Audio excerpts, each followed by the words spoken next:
My dear friends, hello, welcome, greetings. My goodness, look at who has his act together on a Wednesday. We're starting on time, hopefully with a much better audio experience than I've made you to suffer through over the last couple streams, with apologies. It's so great to be here with you. I'm Aaron Suduko, the founder of With a Terrible Fate. WithATerribleFate.com is your best and only online source for the rigorous literary study of your favorite video games. And this is the Tales of Praxis stream. Tales of Praxis being a series that I started for With a Terrible Fate a few months ago.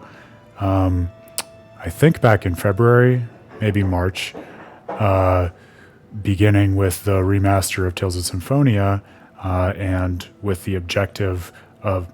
Sorry, I'm distracted because somehow Siri woke up on my computer. I swear, if it's not my PlayStation listening to me, it's my computer. I can't win for losing. Yes, so Tales of Praxis, for those who don't know, is this streaming adventure, along with companion analytical written articles published on WithATerribleFate.com, focusing just on Bandai Namco, originally Namco's Tales series of JRPGs, and reflecting on their craft of storytelling, the ways in which the different games relate to and inform one another, not just in terms of chronology, but also in terms of themes and the way it's developed over the years. Also how it's influenced video game storytelling, broadly speaking, and how it's influenced my perspective on gaming, art, philosophy, and basically everything in between growing up with them. Hey, Grail, welcome back.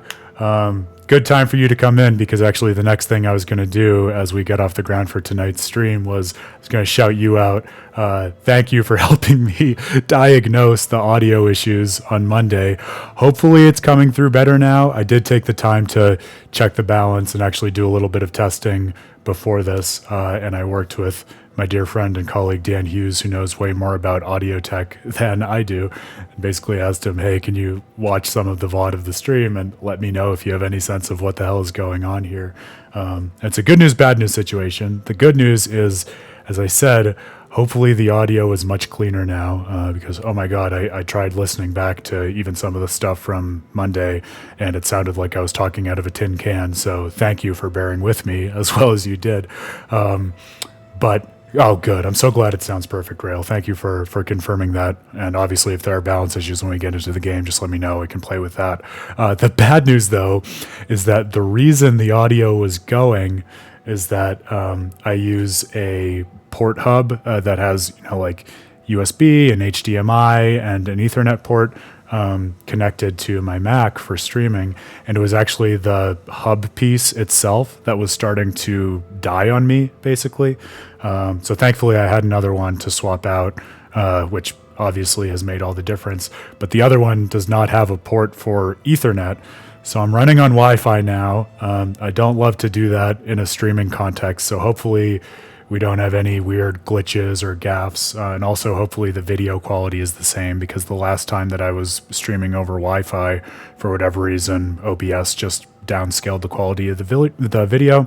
So hopefully this is an overall better experience, but as always, it's a work in progress, so we will continue to iterate as we go through things here.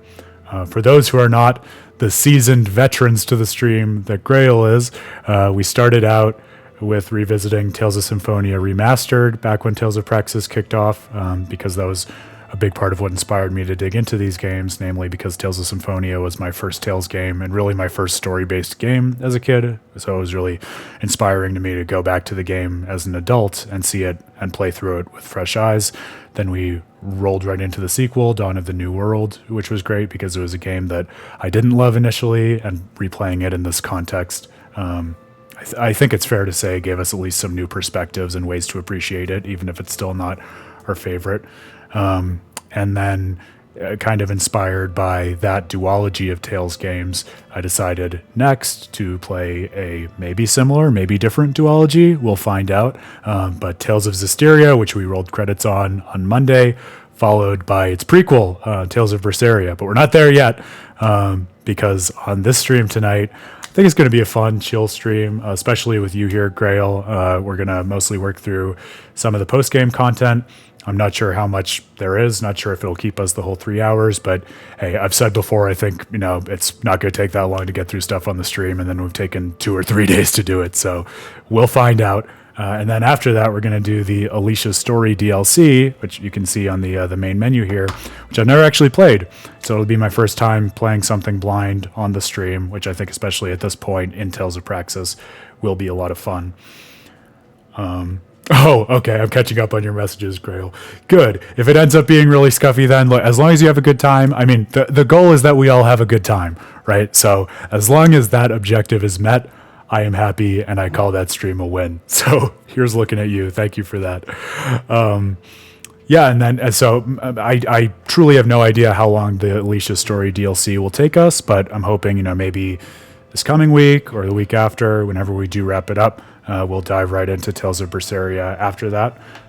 Also, for people who are fans of Tales of Praxis or JRPGs or With a Terrible Fate, or you, Grail, because I know we've been talking about it a little bit, I wanted to share in the chat, as promised, after getting in the war room with Dan and talking about what we're actually going to do for PAX West, we published an official announcement of our upcoming panel on Labor Day on withaterriblefate.com. We love giving these talks so much. I know I've talked about it before, so I won't belabor it, but there are so many different ways to talk about the games and literature and works of art that you love, and the internet and stuff like streaming is great for that, but there is something really special about being able to do it in person, which has been kind of hard with cons over the last few years, just because everything has been so touch and go and removed because of COVID and all the aftermath from COVID. But it seems like things are starting to normalize again. PAX West is always a great con. It takes over downtown Seattle, and we're going to be talking about something that is really intimately related to Tales of Praxis, and also Dan's audio series Pokemon Rose. He's been doing his retrospective on the Pokemon games. The title of the panel is Pokemon a JRPG? But the panel, in kind of the typical Trojan horse way of With a Terrible Fate, is not going to be so much an argument trying to decide once and for all whether Pokemon is a JRPG. It's going to be more talking about, honestly, a lot of the stuff that we talk about on Tales of Praxis and other things on the site and our podcasts, thinking about how we answer questions like, what does it even mean to talk about a genre like JRPG in gaming? How can it be a useful way to better understand particular games? And how can it sometimes even hold us back from thinking about the particulars of games in ways that are productive? Pokemon's going to be kind of a way into that. But I have a suspicious, sneaking feeling that we're also going to talk about a lot more traditional JRPGs as well. I'm definitely going to sneak in some stuff about Tales. Actually, I didn't want to give myself too much extra work to do because, as I said, we already have the stream planned for a little bit, and I'm continuing to play Tales of Zestiria in the background of the stream, and PAX West is happening in August, so we're going to start writing and drafting and rehearsing the presentation pretty soon here. But I had one of those ideas that I got mad at because it felt almost like too good of an idea not to do, where after we dig into and think about Pokemon, I'm going to try to spend some time thinking about how sort of the ways in which it does and doesn't make sense to read different series of JRPGs and think about them in their own context as opposed to just as a JRPG. So similar to the kind of analysis and discussion we've been doing of the Tales games. And I thought, man, especially with Final Fantasy XVI having come out so recently, and based on the fact that a lot of that game in terms of like the theming and the plot bears some sort of resemblance to Tales of Arise, I thought, ooh, how interesting would it be to maybe do a quick replay of Tales of Arise and do some comparing, contrasting in the panel. So that is not me committing to that. We'll see how things shape up, but it like I said, I had that idea and then I was mad because it seemed like the timing would be just perfect for that, and it would be right on message for the kind of stuff that we're going to be thinking about. So check out the article announcement of it. There are plenty more details. There are lots of links to kind of related content that we've published over the years. I don't know if I got podcasts in, but I got some previous convention recordings, a lot of written articles. So anything you want to check out, it can point you in the right direction.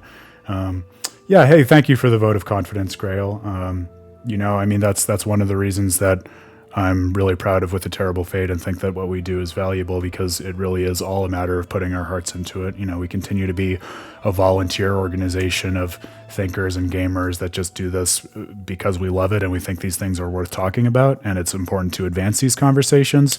We're supported a little bit and very grateful to be supported through Patreon, sometimes one-time donations through Ko-Fi, but we've intentionally stayed away from things like monetizing through advertisements or sponsored content because we want to stay true. Honestly, in the spirit of something like Tales of Zestiria, we want to remain free from the malevolence, right? And stay pure to why we're doing this and why we think it's important. And I think that's a big part of why we've been able to continue for almost a decade at this point, which is nuts to think about, and maintain the heart and soul of the site and a community that really recognizes and appreciates the special kind of content that we put out. All the details on the site, check it out. Definitely happy to talk and brainstorm and workshop more about that presentation as it comes into life. But also, and Grail, since you're here, I will again thank you for saying on the stream last time, like, oh man, maybe you should put some of the games down and actually focus on writing, because I know you were kind of ribbing me, but I also think it's kind of true. And I was telling Dan earlier today, I think putting together the plan for this panel and publishing the announcement of that, I think is the kind of motivation and just catalyst that works really well for me to push me back into the writing groove. So I am really hopeful that over the next couple of days, and especially week, I could sit down and pump out at least a few of these articles that have been sitting in my brain and on a document with a million article ideas for all the different Tales games.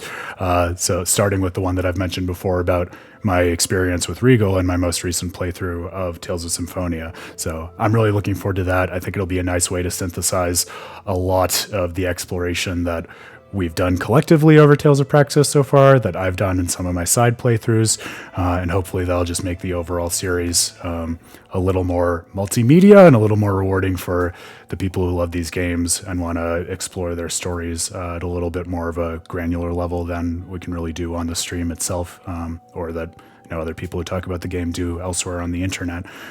So excited about all that. Excited to dive into the post game here. I know we have on the agenda at least one very exciting EX dungeon, one grudge match with the Dark Turtlez, and we'll see what else there is. I wanted to look up the Devil's Arms to see if there was any special kind of plot or stuff that was unlocked, but we can at least try to do the thing of fusing and descending them at a Lord of the Land and see if anything opens up. I took the time to look back over my trophy log from the game, because you might or might not have noticed trophies haven't been popping during this run because I played the same version of it back when it came out in 2015 into 2016. So I was actually looking through my trophies, which was an interesting kind of time capsule and blast from the past.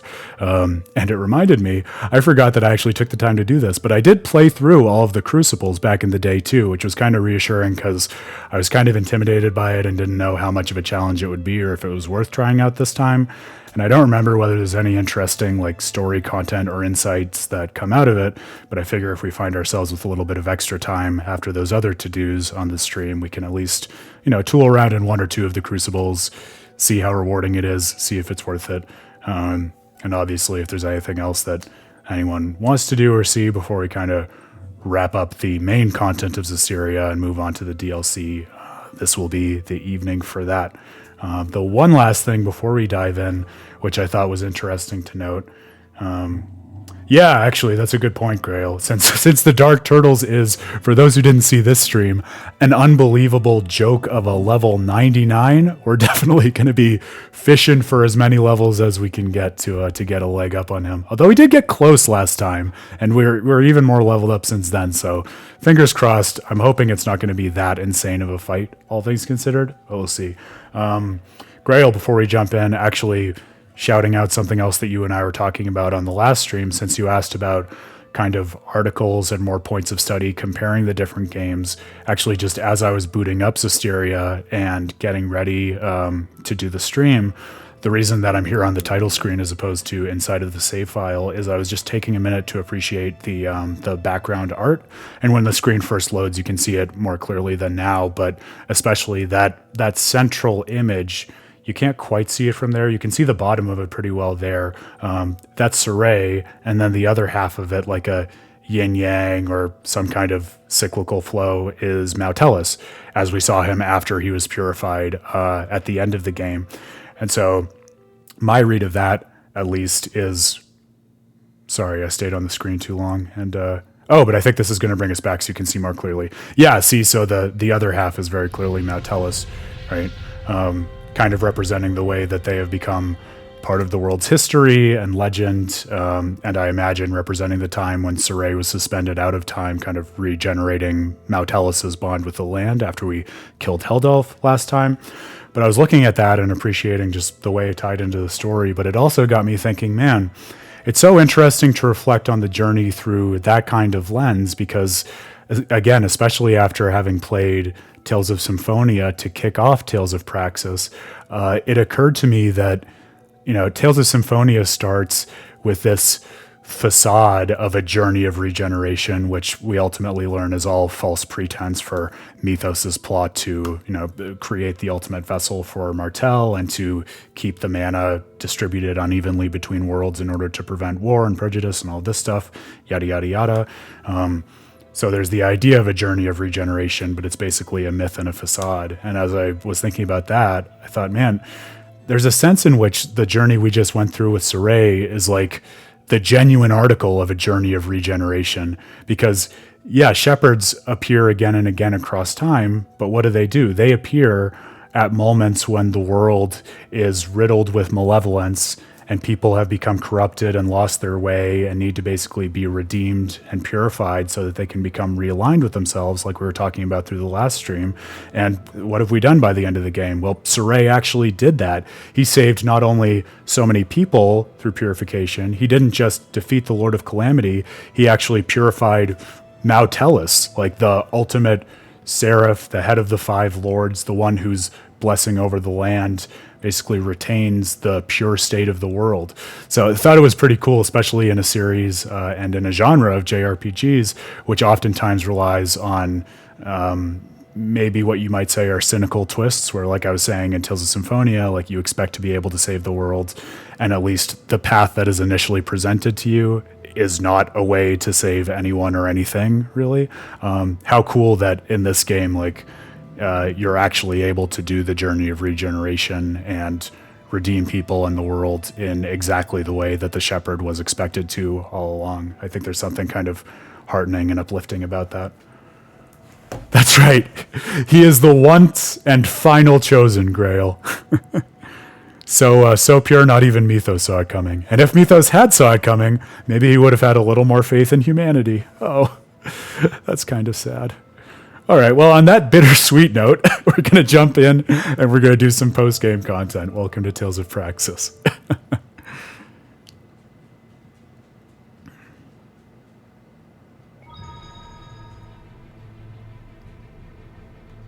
So I figured, I'm not picky about the order, but since the post-game after Heldalf spits us out at Artorias' throne anyway, and the EX dungeon is right up here, and frankly, because I'm pretty excited about the EX dungeon, I figured, why don't we just start there? Because if there's any piece of content I want to make sure we make it through on this stream, that would be it. Huh? What's that? Good question, Saray.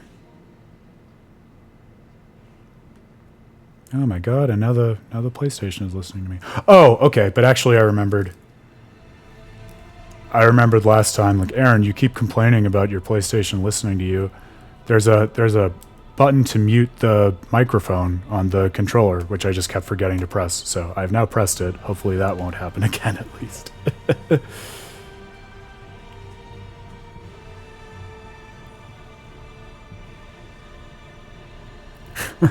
I think there's a lot of value to that thought, Grail, right? Well, I think it goes in two directions, right? One is kind of the thematic, non-literal sense or non-plot level sense of linking the games together, which is kind of one of the reasons that I'm playing them in any old order as opposed to chronological order in Tales of Praxis, because I want to be able to see those thematic connections. And I think if you ask yourself, like, what is this game saying? Oftentimes it's so much easier to even understand what it's trying to articulate when you do connect it with other games. I know we talked about this a little bit last time, but I'm definitely feeling that way with Tales of Vesperia. As I continue to go on to it, I find myself saying over and over again, oh yeah, of course this is the point that the game is trying to make.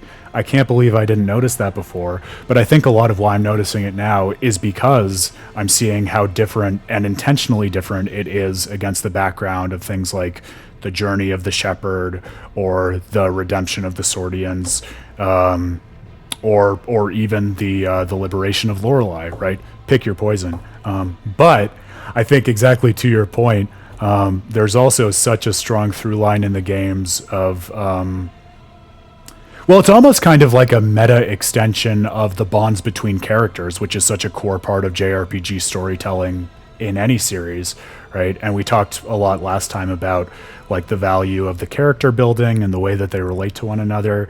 And I think, especially in the more recent Tales games, they've kind of expanded on that by talking about the bonds between characters from literally different worlds in different games and contexts, and asking the question of like, oh, if they could actually talk to each other, what would they have to say about each other's missions, and what would they be able to teach each other? So we'll definitely see that in this EX dungeon. I was thinking about it before the stream too, especially in terms of Tales of Arise's EX dungeon. I loved that, and I felt like it was even like building upon this kind of EX dungeon we're going to see here with like the next natural progression of what that could be.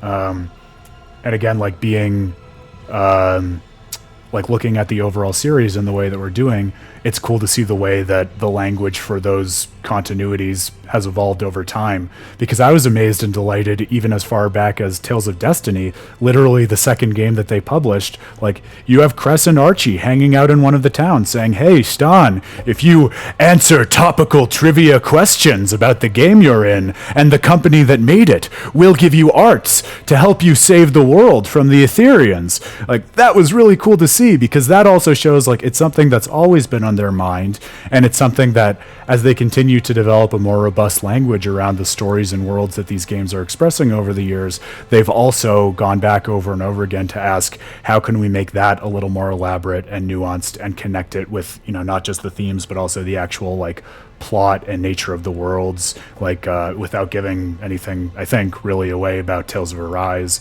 It was really cool that the EX dungeon featured things like shout outs to Origin and Maxwell, and actually just a level of like, I think, even more continuity than we're going to get in this EX dungeon. So yeah, I'm a big fan of that too, and I think Tales invites that in a way that a lot of other JRPG series do not.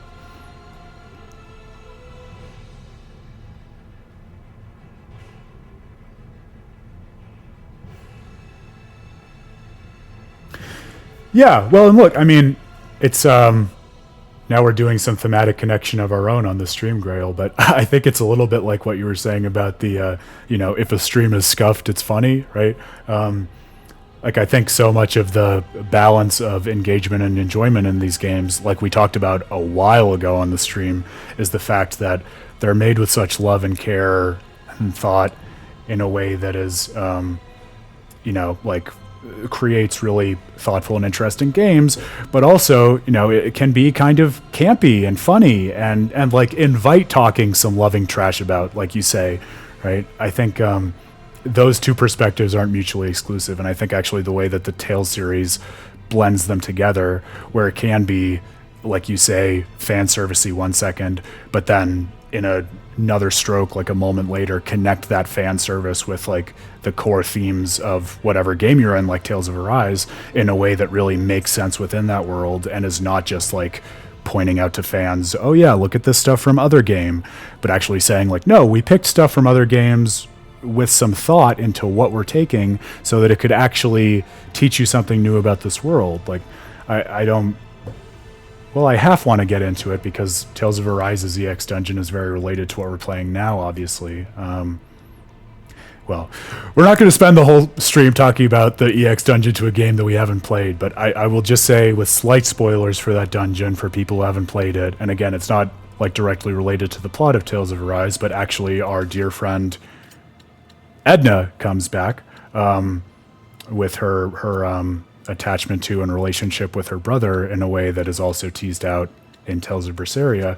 And so I mentioned that just by way of saying, like, I don't think it's an accident or the writers just saying, oh, let's see which game we haven't referenced in a while or referenced yet, that Edna and, all of that is like the particular thematic element and storyline from another game that they decide to take and insert into Tales of Arise in the way that they do.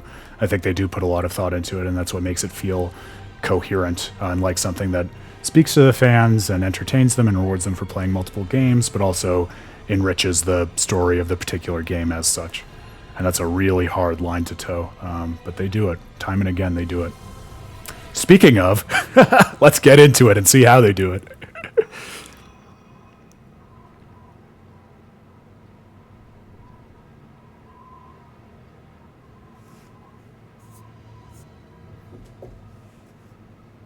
Oh, dragon skeleton. Is this a seraphic art? It looks like something you'd use for travel. Remains in the ruins used for travel. Could it really be a gate of travel? Wait, like the ones that are only heard of in writing from the era of the gods? I've never seen one in person before either. Well, that's something. You said it. Yeah, we're not in Kansas anymore, Toto. There's a ruin from the era of the gods! Don't get too excited. Can't you feel it? Yeah, it looks pretty dangerous. But you're going. You bet I am. No risk, no reward.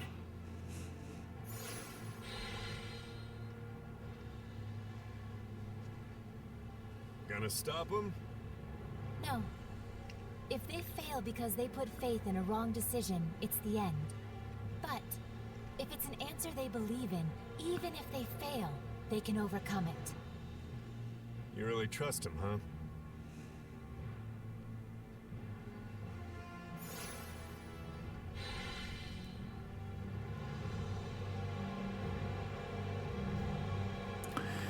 Yeah, it's interesting. I mean, we'll get into it more as we get into the content of this area, obviously, but even based on what Grail and I have been talking about, it should be evident, like, part of what's going to make the EX dungeon cool is we're going to see some connections to other games. And I remember I said on a stream, like, quite a while ago when they were first talking about the era of the gods, like, it's interesting that this world's history has the name of an era that is, like, provocative and the character is referenced, so there's clearly a shared understanding of it. But we don't really get a lot of sense in terms of how this era of the gods figures into the rest of the broader world history. And it's such a provocative name, and especially if we think of what's going to happen here, tying together multiple disparate worlds as brought about by an artifact of the era of the gods. I mean, you could think of the gods as the creators of all these different worlds. You could think of it as like the origin of the world through some kind of like multiverse or these different possible realities. I mean, almost the fact that it's not specified makes it all the more inviting for fans to speculate, as fans will, right? Which you could almost think of as a kind of fan service in itself, Grail. But it also, like, it feels to me like a fun kind of way of justifying it that's almost similar to without really spoilers or context from Xenoblade Chronicles 2, but just because I know you know that game, Grail, something similar to what they do with the conduit, with the idea of like, oh, here's this object that connects all these different universes and possible realities, and by accessing it, you can access like this crossroads of connection in an interesting way that isn't otherwise possible. It feels kind of similar to that to me.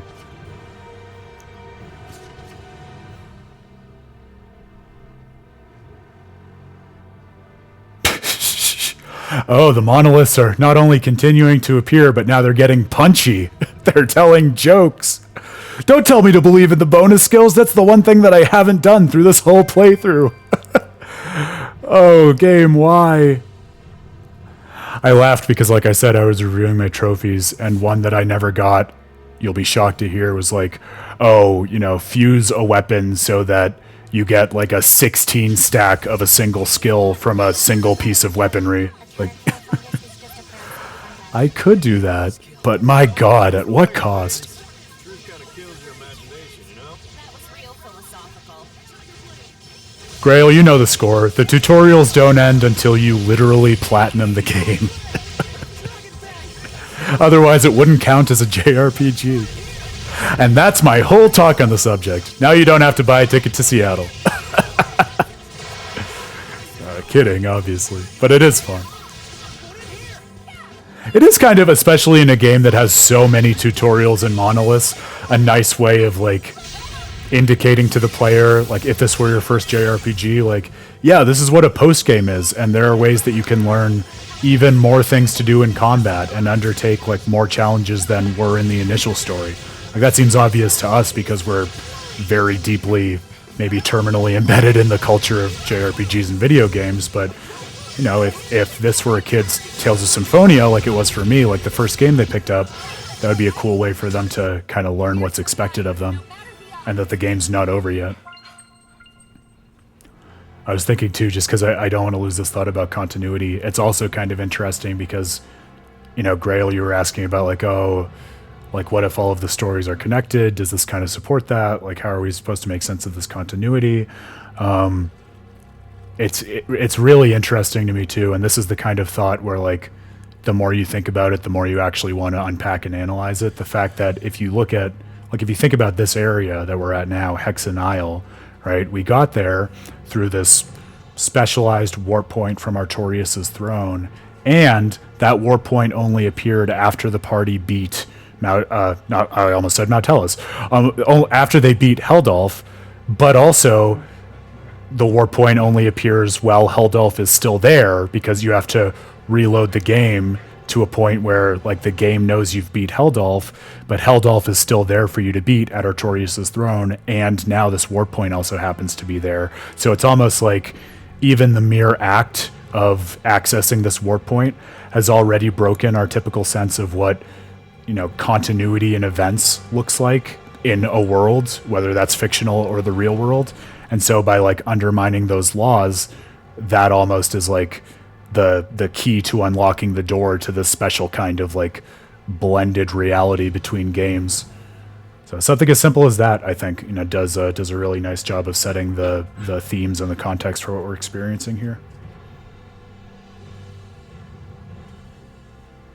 Hey, and you know, I mean, welcome to the deep lore, thinking too hard about these games, Grail, because you say that, and then my first thought is like, well, you know, they're talking about the era of the gods, and if, like, this whole place is a relic of the era of the gods, and maybe that has to do with the gods creating, like, the whole manifold of different Tales worlds, then maybe that's a sign that the monoliths also came from the era of the gods, and if the gods were responsible for creating all of these worlds, then wouldn't it make sense that the gods, in addition to creating these stories and characters, also created the gameplay?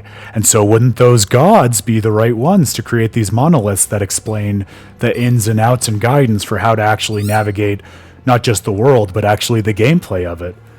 So, like, it sounds nutty until you put it in context, and then it all makes a little bit of sense. Yeah, I mean, look at these worlds, look at these games. Of course the gods need a sense of humor. What a bright and colored helmet. It's a bird of paradise. And I like to think that if there were any gods, it would be, like, you know, Greek pantheon-style gods who are very human and have their own personalities and senses of humor. So, and I think based on the kind of window we get into that with, even with summon spirits in some of these games, like, that supports the Tales games endorsing that view, I would say. What level are we working with now? Okay, 70. That's reasonable. We can deal with that. Means the boss will probably be, you know, level 105 or something. But 70 we can manage for the grunts. Oh, you solved it, Grail. The gods were the friends we made along the way. Only if you're couch co-oping these games. Otherwise, there are no gods and you have no friends. And there's no middle ground. How are we doing on health? Oh, we should probably eat something.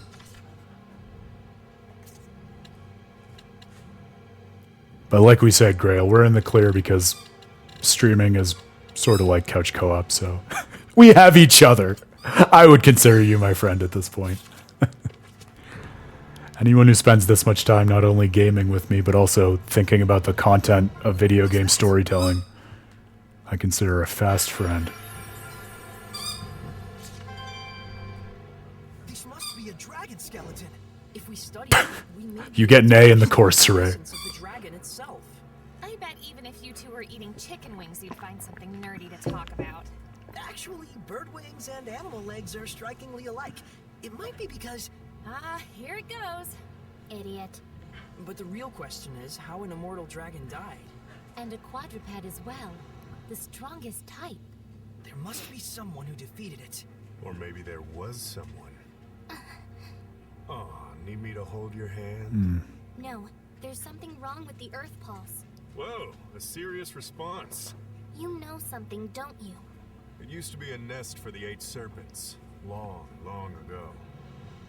But you're still going, right? No matter what? Yeah. Be on alert, everyone. I will. Wouldn't want you to be studying my bones someday.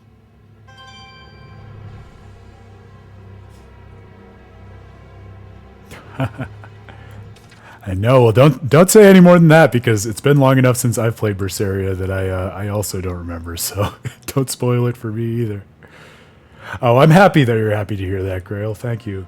Yeah, I think my favorite like classes in philosophy and kinds of conversations in general are like the small seminar style sorts of things where you can just have like involved conversations with like a handful of focused people who really want to engage and dig into the topics. Actually, that's one of the things I love about PAX also, because we give these lectures and they're usually pretty well attended, but then also like a smaller group of people will opt to hang out afterwards and just have those kinds of like deeper, more involved and more intimate conversations with us, kind of following up on the same themes. And I think that's just my preferred kind of engagement for so many things, but especially I think when you're digging into something that is like as relatively esoteric as like theory of video game storytelling, it can be a really nice way to kind of get some depth and substance in the conversations day after day.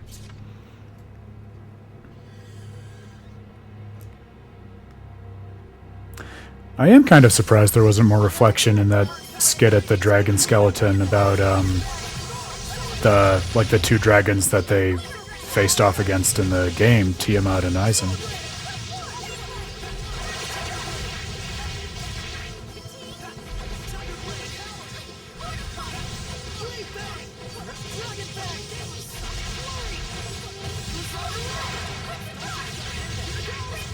What are they weak against? Oh, they're not weak against anything.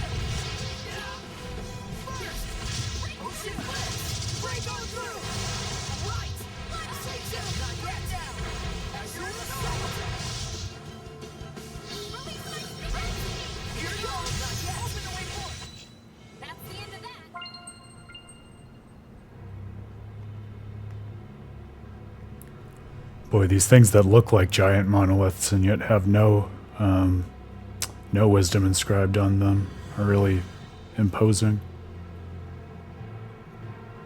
That's interesting too, like if we're playing this with this idea that like the gods in the era of the gods crafted not only the Hexen Isle, but also the monoliths, you might wonder like, are these giant monoliths that we're seeing sort of similar kinds of conduits for affecting the gods' agency in the world, just at a larger scale than the monoliths? That thing gives me the creeps. It's a trilobite, a legendary creature which has survived since ancient times. Yeah, that's fair, Grail. I think there is something believable about their wanting to spare her feelings about it. I was thinking about that. I didn't say it on the stream, but like the more time has passed since we did that Eisen fight, the more I found myself thinking about the aftermath of it. Because at first glance, it's kind of a weird experience, I think, where, Edna's whole raison d'etre from the time we first meet her in the game is wanting to, like, save her brother in one way or another. And, you're thinking about it the whole game. He's waiting there on Rayfalk Peak. But you have to get strong enough to face him, and then it's this big epic battle when you finally do. And then there's very little aftermath, like especially for a Tales game. they don't say much about it. They just kind of quietly leave a grave for him. They talk a little bit about it and maybe a skit or two. And Edna basically has that really touching moment where she just says, like, you know, I'm going to say it once and then I want to be done with it. Thank you. And you can tell, like, how it was so important to her, but also it was important in a way that almost hurts to think about for, you know, deeply understandable and deeply human reasons. And I think especially in a JRPG where there are so many words and there's so much conversation, I think I actually really respect the way that they treated the end game of that that whole plot, where like the most meaningful conversation that could be had was the silence they shared at Aizen's grave, and recognizing that like there was no way to make more meaning out of it. There was nothing to be said to process it with Edna. Like, she did the thing that she had to do. She sent her brother off, and that's it. I think there's something really refreshingly stoic about that.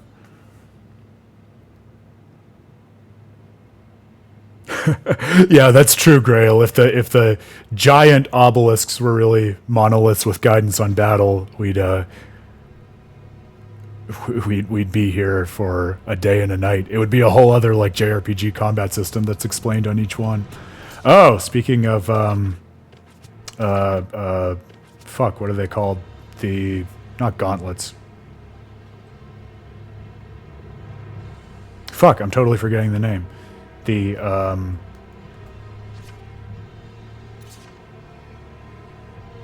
thing that they're afraid of. We found one. It was hiding here.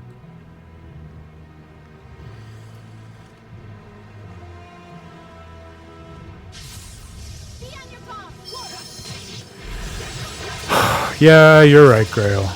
All right, I'll do a quick save before it, and we'll throw the Zavita in there and see how it goes. I am deeply comforted by the proof on my PlayStation that I did it at least once. So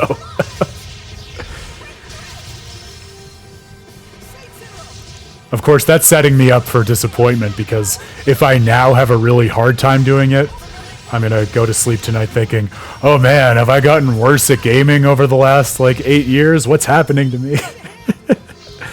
Hopefully it won't be that nuts.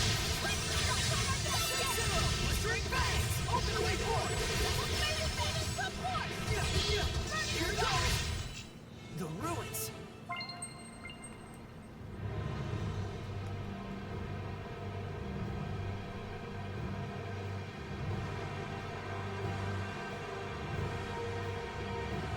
Is that anything? This place was in the Celestial record. Aw, budding giant fruit. It's cute. The heck? Is this some kind of seed, maybe? It sure looks curious. Have you ever seen anything like it? Not that I can think of. We see lots of exotic merchandise, but nothing like this. Could it be that it washed up here from across the sea? Across the sea? A far-off land with weird alien trees dropping weird alien seeds left and right? Must be cool to have an imagination like yours. The world can be stranger and more wonderful than you think. Just look at this mystery seed. Heck, just look where we're standing. Isn't it weird? Isn't it awesome? You've got a point. I happily yield. A land beyond the sea, huh? I like the sound of that. Yeah, I'd like to make it there. Someday. Aren't mystery seeds really cool? What about like, what about a giant mystery seed? Like, a giant mystery seed that's like bonded with the soul of a 4,000-year-old woman. It's just fun to think about. Oh yeah, especially on the shoreline, like on the Destiny Isles. Yes, finally, my turn. Saray, this island has a ridiculous concentration. Crucible. The word fell out of my head. Jesus This Christ. is a crucible. Yeah. And he'd be... Well, at least Evita's stoked. That makes me feel better. Let's retreat. It's too dangerous. I don't have a problem with leaving, but I do have a problem with the danger being the reason. Think I'm gonna lose, do you? Zavid, Saray's just worried about you. Comes to the same thing. Is that really what's most important, Shepard? Ray, why don't you let him give it a shot? Yeah, speaking of raison d'etre, Zavid's is purely to throw hands. All right. That's why he's here. We leave it to you, Zavid. Excellent. Time to shine.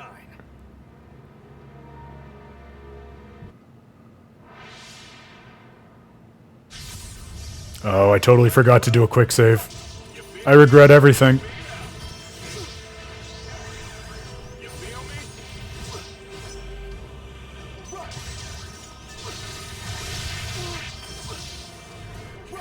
You feel me? Keep up. Feel it beat down. At least we had a Mystic Art to kick things off. You feel me? 1, 2, 3. Do we have access to... Okay, we do have access to items. I feel like that might help. Oh, I'm going to learn today, Grail. I'm going to learn that I didn't take the time to restock items before we went to the EX dungeon. I truly can't believe I took the time to do all of these 8 years ago. That doesn't seem like a thing I would do for this kind of game.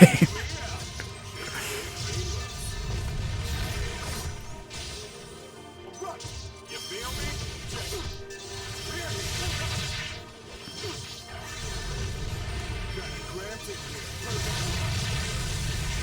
Maybe I did. I do feel like 8 years ago I was much more inclined to throw hands than I am now. In life as much as in games. You're pretty good. There we go. Oh my god, so many spells. So many spells.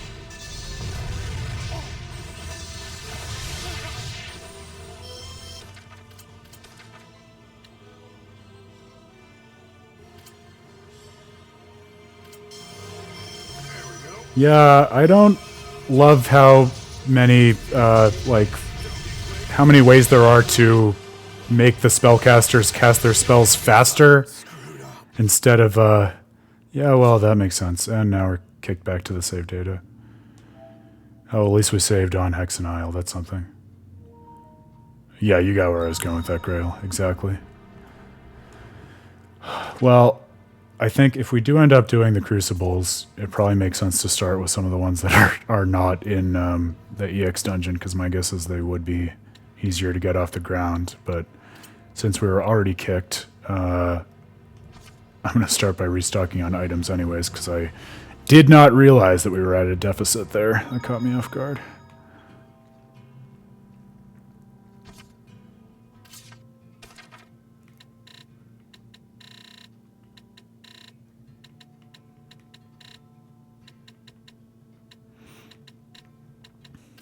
Alright. At least we have a full kit now, that's something. We probably saved as soon as we got there, which means that we lost all the stuff that we did. That's frustrating. I might just keep going on, and then if we decide to double back to the Crucibles, we can also double back to all of the stuff that was around it. Alright. I think that was a field area, technically, right? Yeah, Hexen Isle. There we go. That's true. We found the last one. That's something. I'm surprised that one doesn't have a save point right next to it. I feel as though all of the others do. But it is the EX dungeon after all. They wanted it to be hard. Okay. Well, I guess since we're at the dragon anyway, we can just discover it at least. This must be a...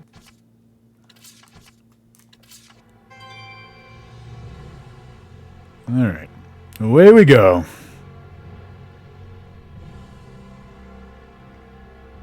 Anything hiding over here?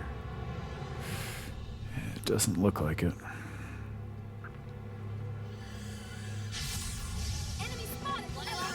What a brightly colored helmet.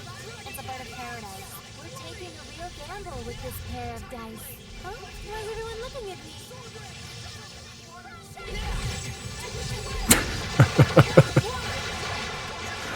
That would be a pretty demoralizing thing if your entire existence was centered on being the strongest thing in the world.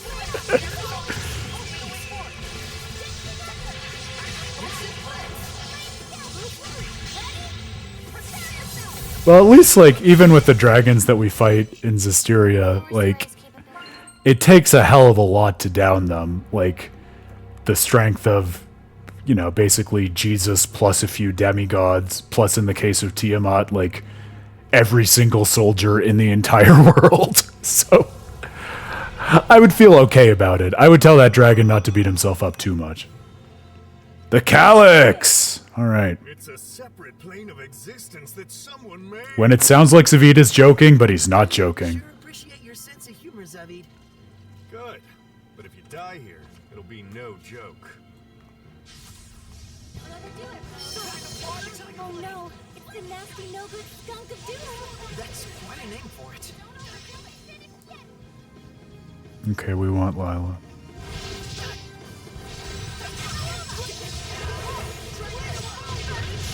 It's funny what you remember and what you don't from games after time passes. Like, what I remember as the EX dungeon quite vividly is the Calix. So this, like, network of islands in the, you know, suspended in the middle of ethereal space where we are now. I had totally forgotten that there's that whole Hexen Isle area that leads to it. There's so much in every single one of these games. It's really something. Gorgeous. Ain't that right, Saray? Sure. Come on, man. Don't expect too much out of Saray on this.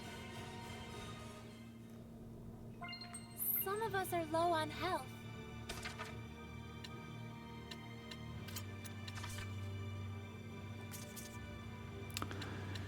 It's kind of interesting to me.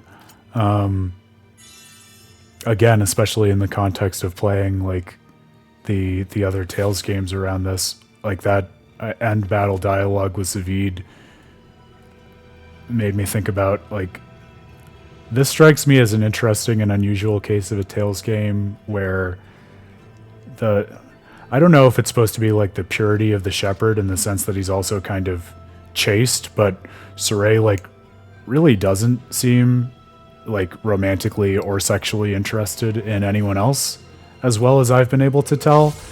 Whereas, like, even if most of the Tales games aren't love stories, there's typically like some level of romantic interest. I think it definitely makes the game feel a little different than a lot of the other ones.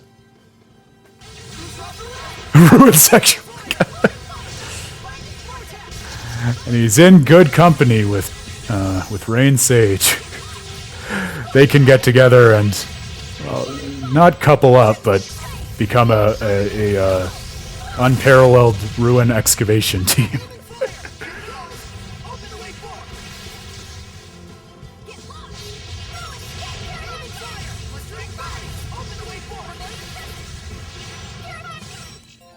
I can get changed without making a sound.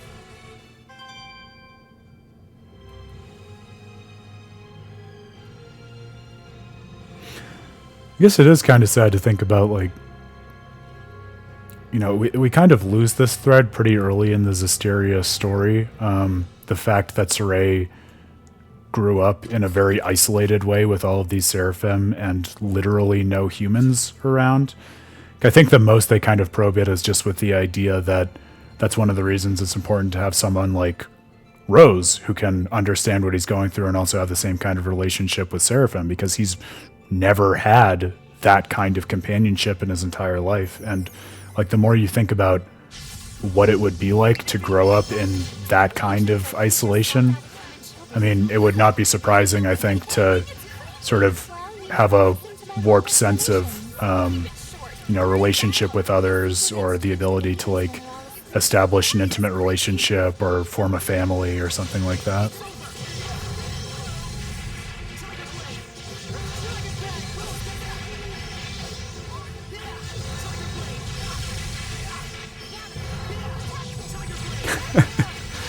Well, yeah, it would be a whole different story altogether, Grail, because they'd have a dedicated healer, which is just a very different party setup, obviously, than what they were going for in Zestiria.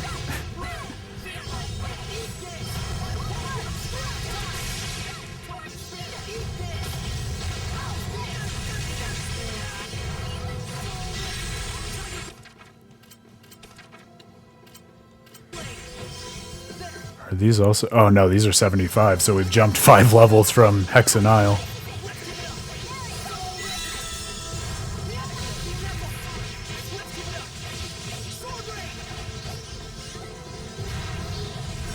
Yeah, and it's interesting, Grail. Like he's able to interact with people, so it's not that he like lacks social ability in that sense, where like he's doomed to be a shut-in or anything. Obviously, right? I mean, he travels the world, but I do feel like in the way he addresses people and like asks them for things, and just interacts with the various towns throughout the world, like the more you think about it, I think it's very evident that, you know, he grew up basically learning a lot about the world from a book, right? From the Earth and Historia, because it is all kind of like a form of stilted formal address, almost like something that's kind of anachronistic, out of place with just like regular down to earth society, where he's obviously able to interact with them, but it sounds unnatural in the way that you would expect, again, from someone who grew up with like basically somewhere between a spirit and an angel rather than humans.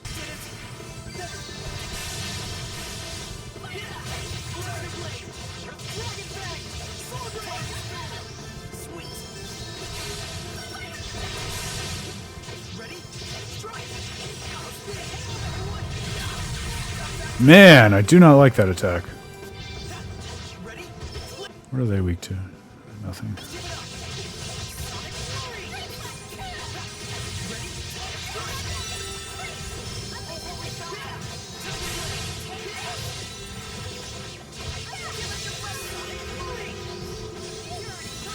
I'd love for Surrey to be able to armortize with Lila.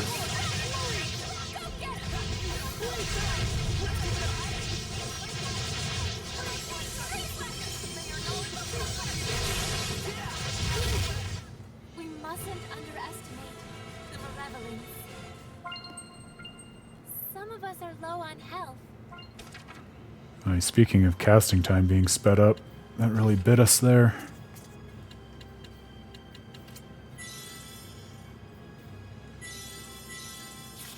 That ought to help.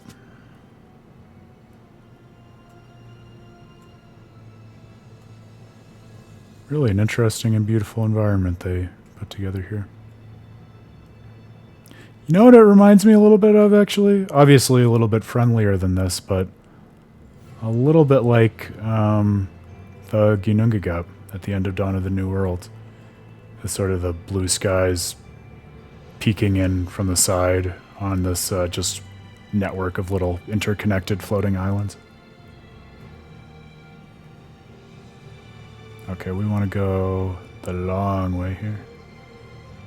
The Ginnungagap! The most fun word to say in Norse mythology, probably.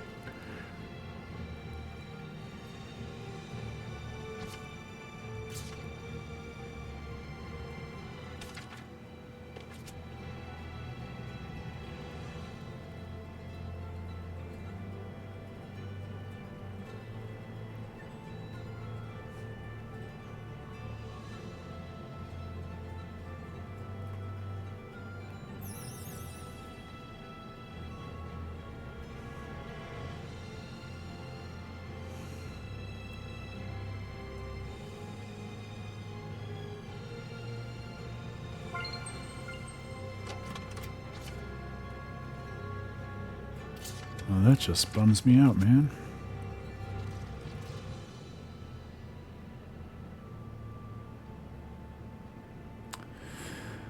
I've been using some of them as we go, Grail. I mean, tell me how you like to play this, but my strategy in Zestiria is, because the rows also give you a full heal when you use them, I kind of use them as healing weapons where I wait. That's why I was checking on the menu screen. Like, I wait for a random party member or the whole party to be in need of healing, and that's when I use the herbs to boost stats.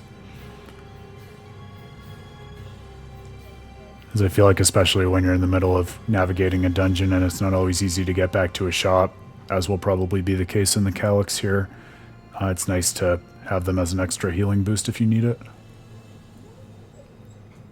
But yeah, I've been I've been using them off and on throughout the game. I think we have stacked up more than I realized, though, when I was checking earlier. I think you get a lot in the end game and post game. Yeah, a lot of those red goodies. But my guess is, since we're dealing with level 75 monsters, it's good to sit on them for exactly that reason right now.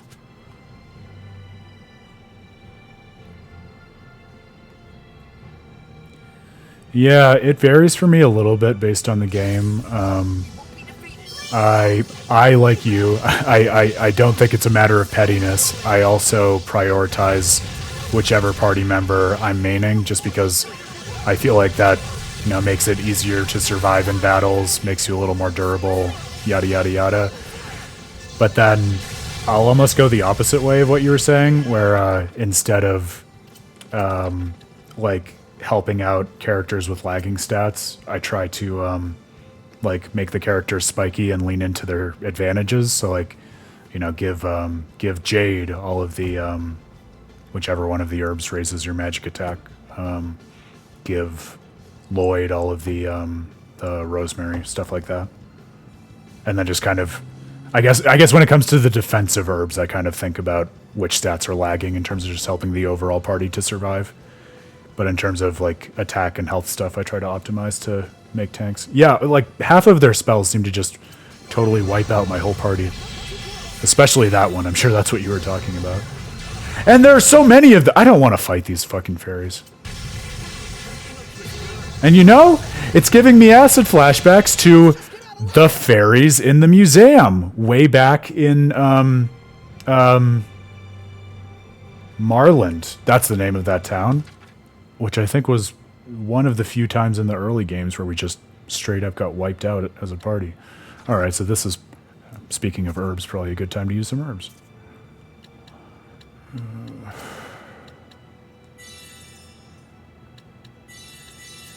I think Zavid was also on the verge of death. Did that get everyone? Yeah, okay. Yeah, fairies, no thank you.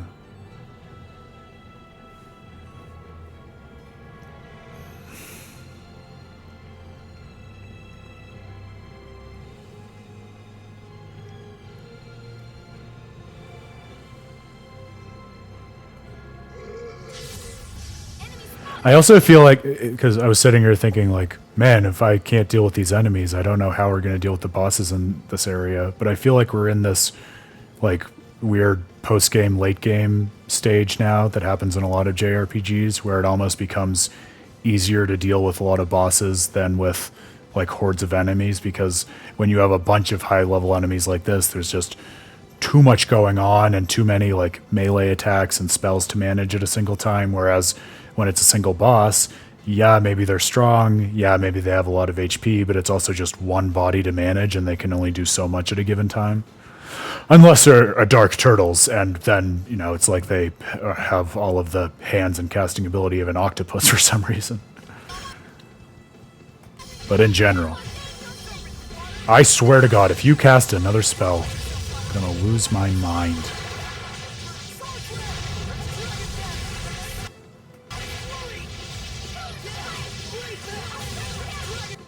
What do you not resist? Okay, I think Rose has Lila already, so we need Sophie.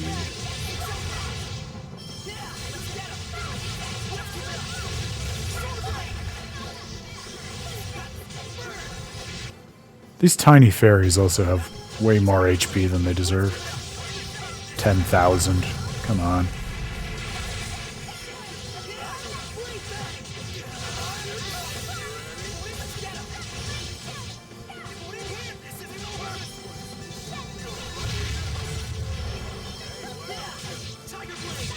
Yeah, I feel like in most of my like replay throughs so far for Praxis, I've felt like much happier with the bosses than I remembered. Abyssion was nonsense just because I did not like level or optimize the party as much as I would have in my playthroughs back in the day as a kid. But besides that, I think everyone was like surprisingly manageable. Nice job, Nikleo. You've been slacking off.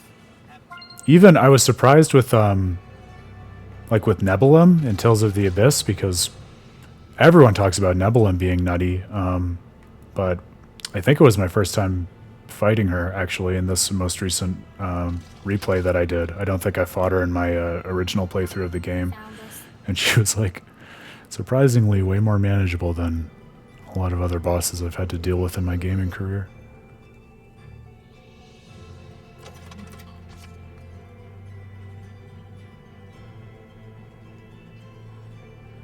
Yeah, gimmick fights, that's fair, Grail. Like at the end of Colosseums also, those are always... I mean, a lot of times those are party battles, but especially the individual, like, gimmick boss battles, those can be pretty tough.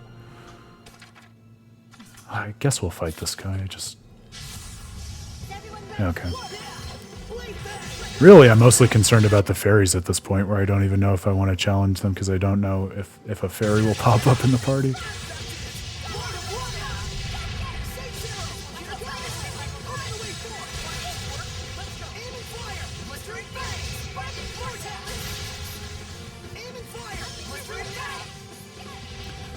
I would definitely agree with that, Grail.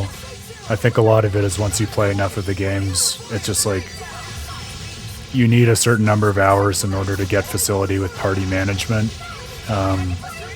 Especially with those longer boss fights where I think 90% of it is just recognizing that you need to be patient and it's going to be a long fight and you need to, you know, figure out how to do things like rationing out your items and issuing commands when you need to, and figuring out which people to prioritize and when it's okay to let someone die and the timing of their attacks. I guess there is, as we're saying it, like a lot to manage in boss fights, just as much as in, you know, fights with a lot of different enemies. Maybe just once you get over that learning curve, it feels a little bit simpler for a lot of the bosses.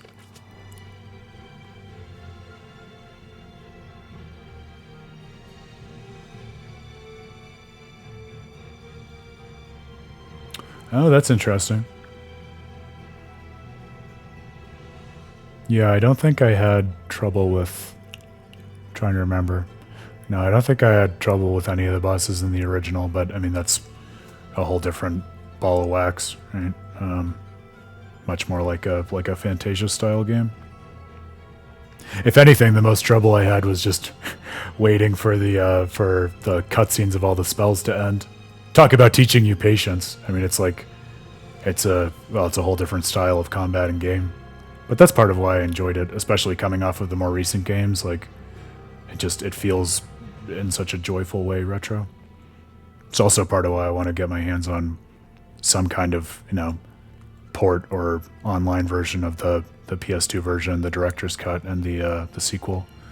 So I want to be able to recontextualize it in terms of everything they did with it after the fact. Alright, let's see if everything I was just saying about bosses actually holds true, given that this guy is level 93. See, this is my problem. Now, I've been talking shit for like 10 minutes, and he's just going to smack me down, and I will be proven wrong.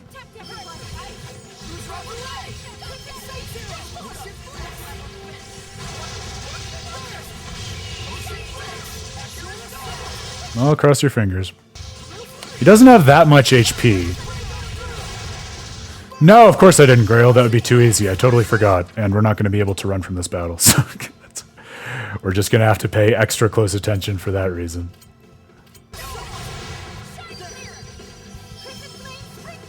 You should have reminded me about quick saving at the top of the stream, Grail.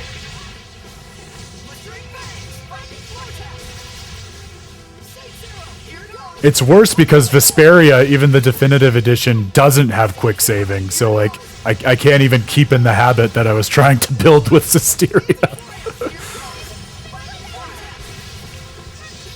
No, I mean, he has a weakness, and his weakness is water, and so we can exploit the range that Mikleo and Saray have armatized. So, it's a pretty livable battle, I think.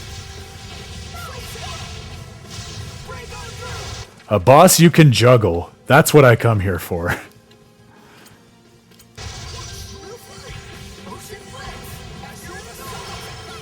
Oh, he heard me. Now he's not going to let me stagger him anymore. Oh, that was bad. Actually, it wasn't that bad. That was a really weak spell.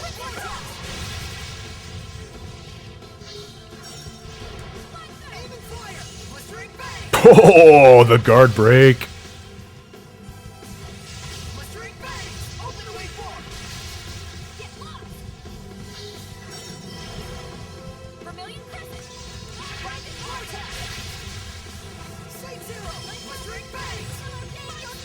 I really feel like an elemental spell should heal you if you're armatized with the same element.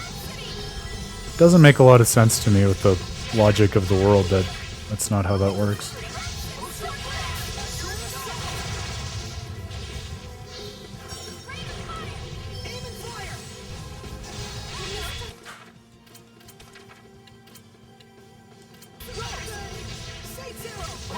Yeah, that's right. These battles wouldn't be enough of a challenge if you could do that. The world has to be selectively unfair for the sake of the trials of the shepherd, fortifying his soul to overcome the Lord of Calamity.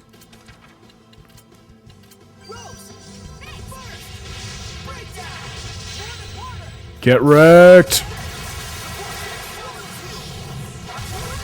Ooh, mommy! That was almost double damage.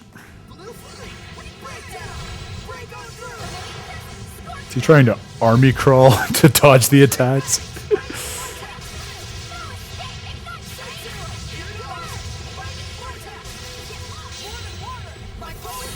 If at first you don't succeed, shoot. Shoot again.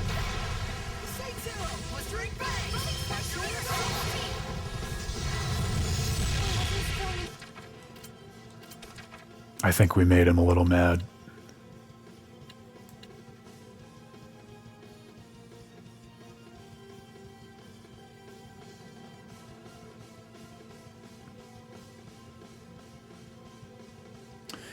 Yeah, that's an interesting idea, Grail. I also feel like, I mean, like I think we talked about a couple streams ago, this game has such an interesting balance with healing. Like you're saying, I mean, there's not a dedicated healer. And in many cases, it's almost like you don't even really use life bottles because so much of the like health management and revival comes from armatizing after a human falls on the battlefield. So I feel like when they're already doing so many sort of different systems with healing and life management, it would be interesting, and I feel like maybe even manageable on a gameplay level, to also include like, you know, those sorts of mechanics with the elements where like if you're misaligned with the elements, maybe it's double damage, but if it's the same element, it's actually absorbed, or at least nullified. Like I could see that maybe working out. But I guess maybe it would be hopelessly unbalanced just because then you would conceivably always be able to have an invincible character because the enemy wouldn't be in a position to change elements. So that's what would be missing. If it were a game or a world in which it made sense that the enemies could like either dynamically change their own element or always like call enemies into battle that had a different element, then I feel like it could work. But absent that, probably not. Or, you know, with a fifth element, like you said, would also work.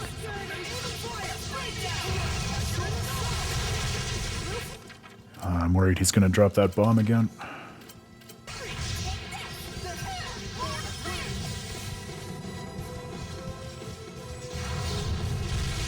That's what it was. Yep. But I was ready. Oh, that's not what I meant.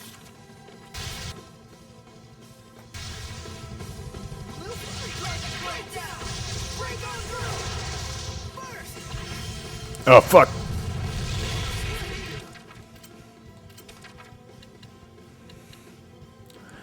God, yeah, and that's so cruel because that spell takes forever to cast, but if you're armatized, you help him cast it in like an eighth of the time.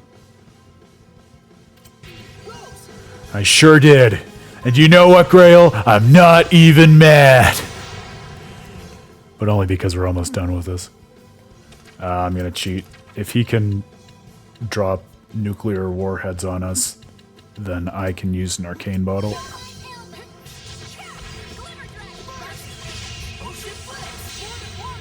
That ought to do it.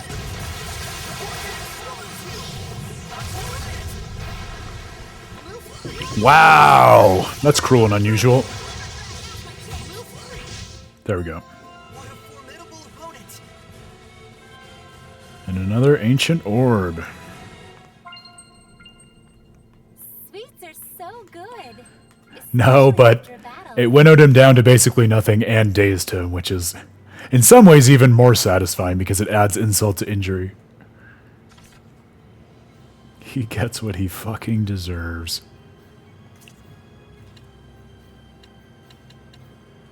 Okay, I've already forgotten which Seraphim needed to be healed. I think maybe Zavid?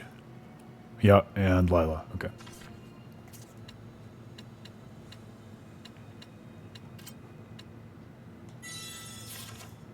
Excellent. All right, onward.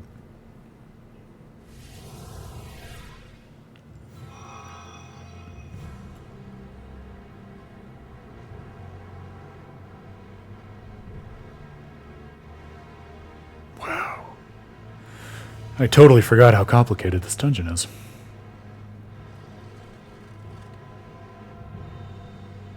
Uh-oh is right, but I am definitely going to save before we move on here.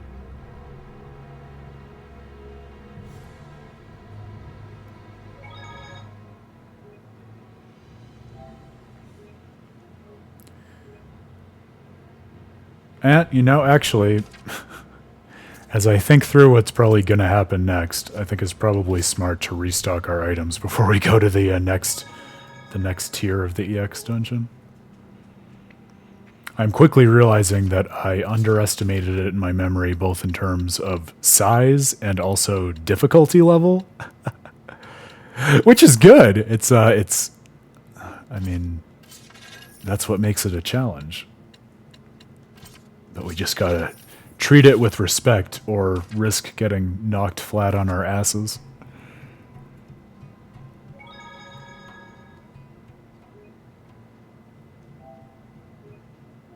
It's definitely content.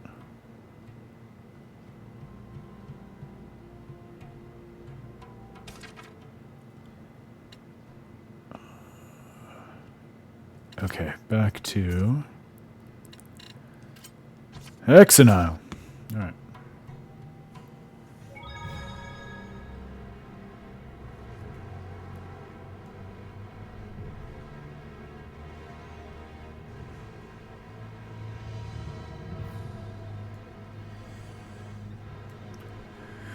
It is such an interesting method of build-up, too, because if you weren't a Tales veteran and you just found yourself falling into this area, you would really just think, for all of the stuff we've done so far, that it's just a challenge area with a lot of tough monsters. And you would totally be surprised if you took the time to grind all the way through it and then discovered, oh, there's actually, like, really interesting, fun bonus story content at the end of it. Thankfully, we are veterans, and so we do know that it's worth grinding through for the sake of that content.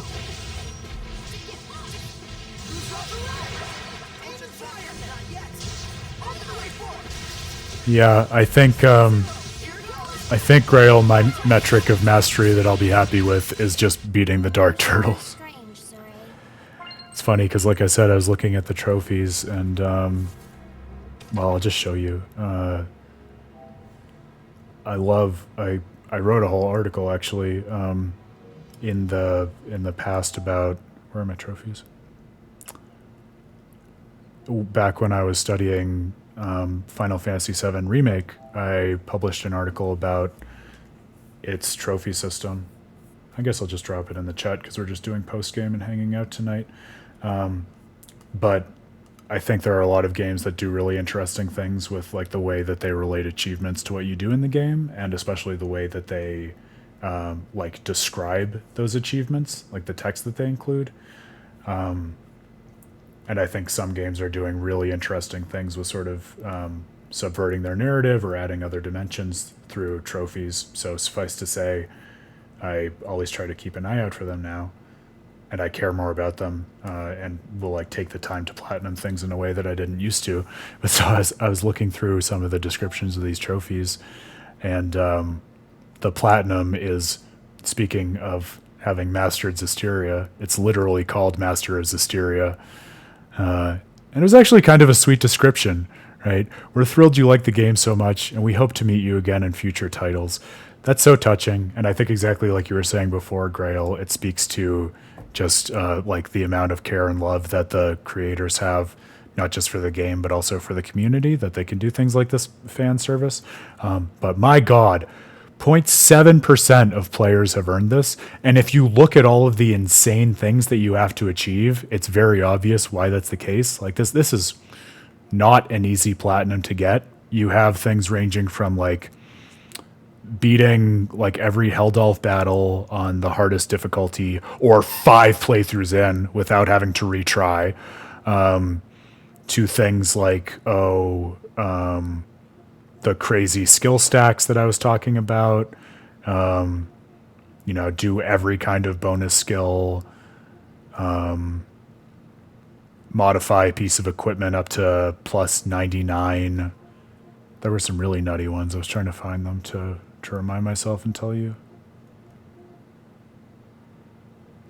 Of course, like collect every single item in the game, fight every single monster in the game, go to every, possible location on the map. So suffice to say, speaking as someone who oftentimes enjoys nowadays the journey through not just beating a game, but getting its platinum trophy, not one of the easier ones to get. And I think especially given the the hurdles I've had with getting into Zestiria's combat system, probably not the kind of platinum trophy that I would go out of my way to get. So I'm happy with calling the Dark Turtles my little plat. A petite platinum, if you will.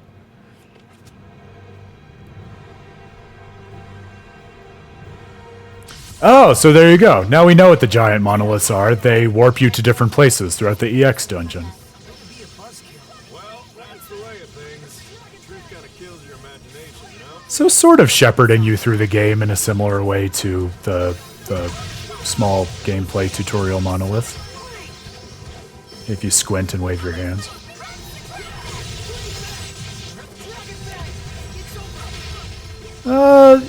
I think dandelions on the top, fungi on the bottom. I think that's what Edna said. Kinda half listening.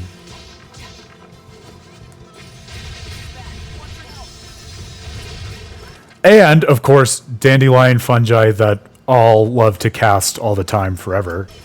Which, honestly, I'm done with. I'm a little done with big groups of enemies that just insist on spamming spells. So, I'm not going to do that. I am going to heal, and, because I've already forgotten to do it, I'm going to take your advice, Grail, and do some pretty rapid-fire quick saves as we go on here.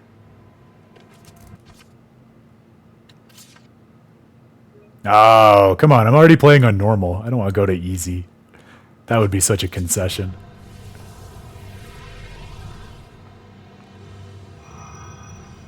I already feel like I'm playing on the dumbed down version because I'm not doing hard, dude. If I were playing on my own, the playthrough would probably take twice as long, and I'd be doing it on hard. And I'd be screaming at my TV half the time, but that's how Hidetaka Miyazaki has retrained me to enjoy games. The more I suffer, the more it means, right? That's how art works. The artist has to suffer for her art, and the consumer of the art similarly has to suffer. Devilfish! Oh my god, why must there always be so many of them? Devilfish is more like a squid than an octopus. Who cares? Let's kick its ass. But there's a difference. For example, it suckers fins nerves. Don't care. Don't care.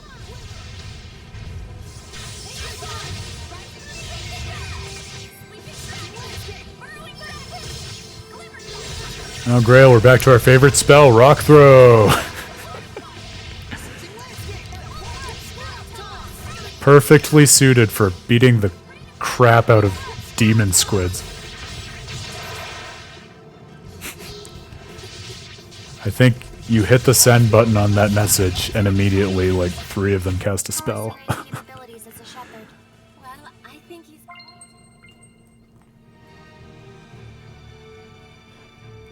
Scrap toss is better than meteor. No one can change my mind.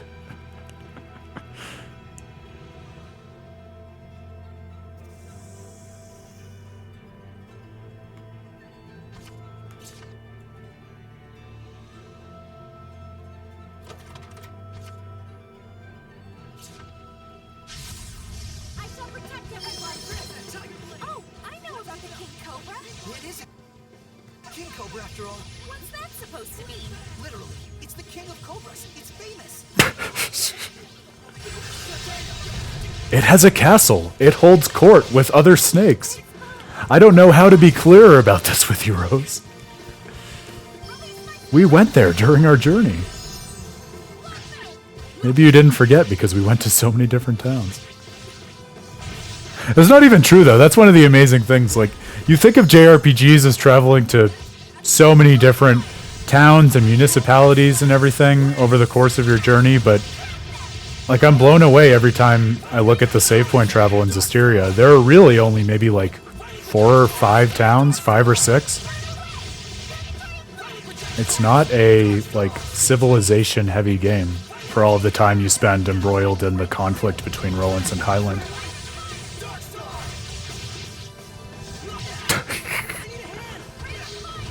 Grail, if the whole gimmick fight against Saray is not just dodging boulders that he's hurling at you, I think it's safe to say we will both be sorely disappointed.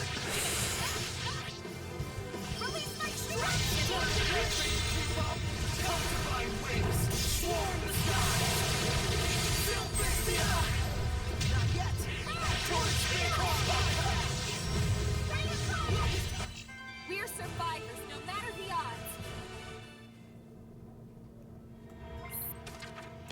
Another connection I was thinking about before the stream in terms of like interesting things to compare and contrast across the different games is seems like a lot of the games are interested in like what it is to have the soul of a weapon or weaponry that is in itself a character in some sense, and then also encourages you to think about like how we might use people or characters as tools and weapons. It's been on my mind since Destiny because, of course, in Destiny, like, half of the party is this group of 4, like, living weapons, basically, which lends a really interesting and unusual thematic experience to the game. But then especially when you have that as a cipher and take a step back and think about the other games, like, even something like this, it's not what you first think of, but, like, remember the game started with Saray pulling the sword from the stone and Lila, before anything else, being the lady of the lake and the spirit of the sword and kind of emerging from that. And all the Seraphim are very tightly tied to their like their catalysts and their relics that they use to trigger the Armatus or whatever the terminology is.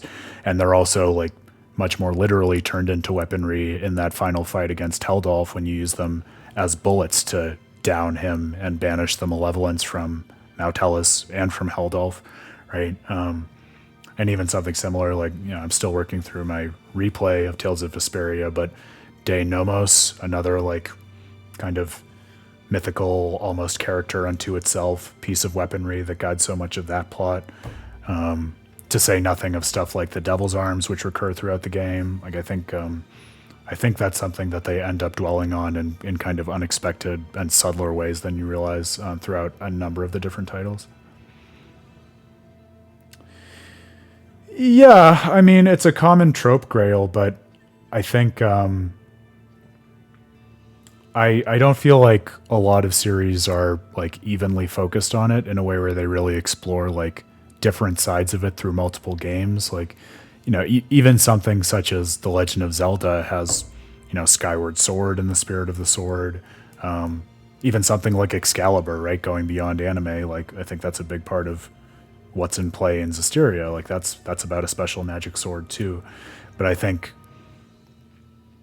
it's just interesting. Maybe the struggle I'm having is a signal that it's worth teasing out more in an article, but I guess while we're paused and talking about it, I think my feeling is like there's something that's uniquely interesting in Tales that's a combination of like the way they treat the relationships between their characters in the party and how those parties are formed and how they think about each other and accomplish things over the course of the game, that then combines with the way that some of the games think about their weaponry, almost as like supporting characters or other elements to the JRPG party, that is like an interesting and more distinctive thing in terms of like the way Tales tells its stories and what it's trying to say than just a generic trope of, oh, this weapon has a spirit, which I think actually, as I say it that way, I think that's not even like an anime thing so much as just like a Shinto thing. This is another time I wish Dan was here. I'll have to ask him about this, but like I think it's a big part of like Japanese tradition that like weapons have special value and sometimes even spirits. And I think from what little background I have in like Shinto religious studies, which is basically nothing, but Dan has oftentimes told me about how they ascribe special meaning to objects because of like the everyday spirits of various kinds that attach themselves to objects. And I think weapons are kind of a canonical case of that. So that's probably where it comes from and why it shows up a lot in Japanese literature. But I think there's something special to the way that Tales plays with it. I'll have to think about it some more.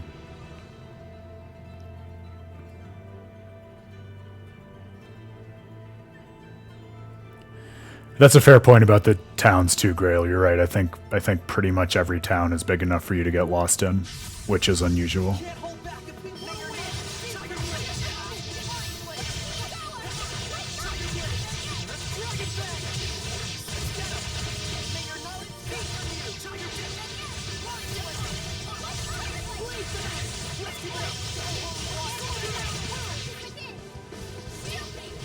And I think if anything, like, as I think about the towns in that way, it just further reinforces like kind of the core experience of Zestiria's world, because like the towns are big.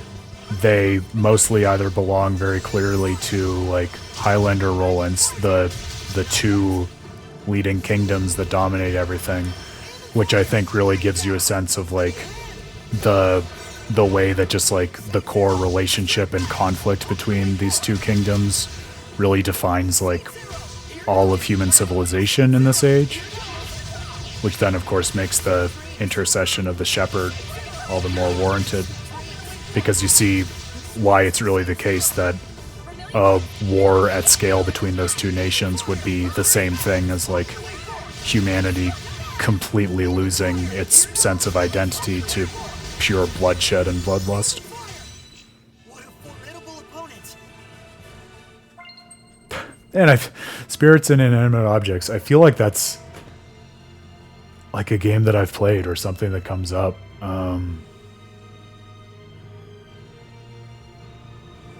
Maybe I'm thinking of Okami, because Okami is a very Shinto game for a lot of reasons, and I feel like maybe it has like the presence of everyday spirits in it.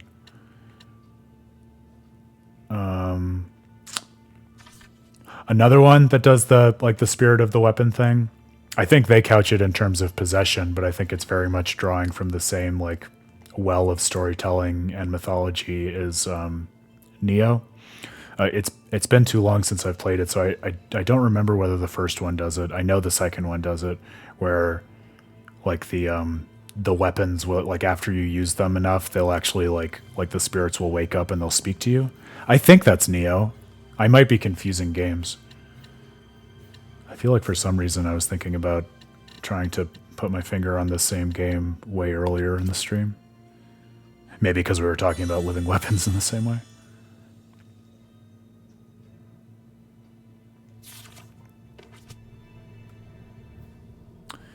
Yeah, that's a good point. Fairy Fencer I haven't played. Although now, of course, because you're the one who's saying it, I'm interested.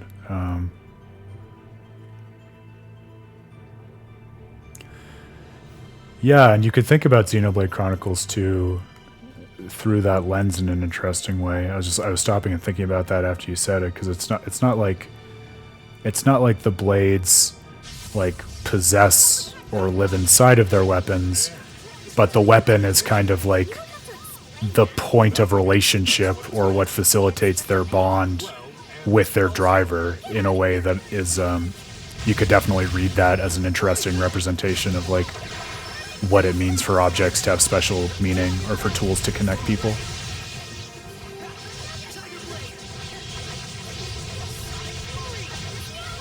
Yeah, of course they're literally called blades, but like that's it's obviously not the same thing as them literally being the weapon that they use.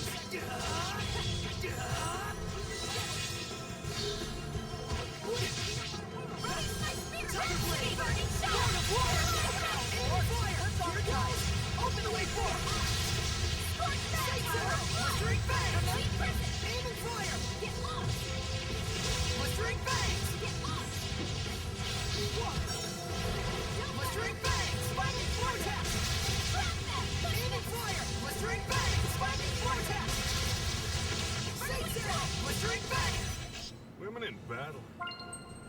Sweets are so good, especially after a battle.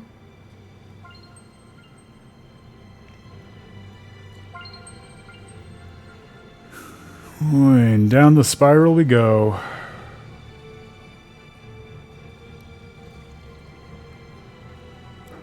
Oh, did it laugh at me? I didn't even notice that.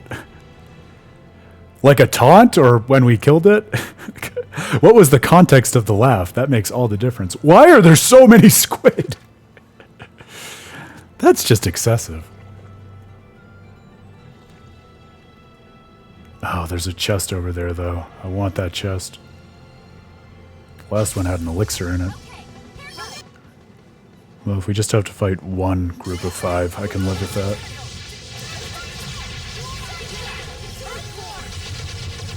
Don't jinx me, Grail, because you say they're easy, and then they're going to find a way to massacre our whole party with a chain of spells or some nonsense.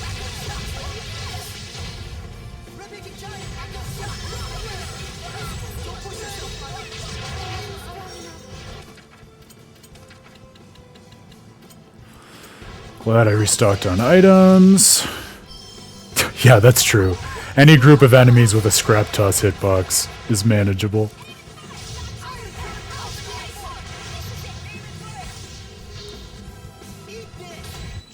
What a formidable opponent! Let's restore our health. Thank you for reminding me, Lila.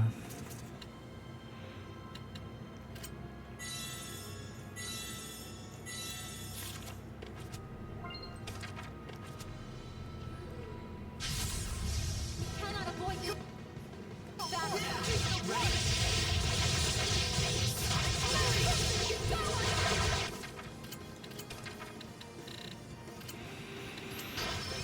I'm not gonna wait for her blast gauge to build up. I'm done with that.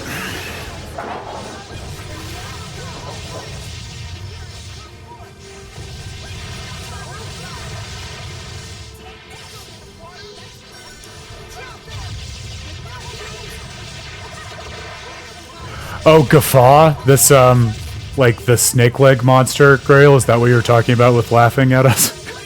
I just caught that. Yeah, I wonder what that attack even does. If it's like their equivalent of a taunt. That's kind of what it seemed like. But it's not like they can go into over limit or something, so what would it do for them? Maybe it boosts their stats or lowers ours? Oh, thank God, another hourglass. Now we're gonna win.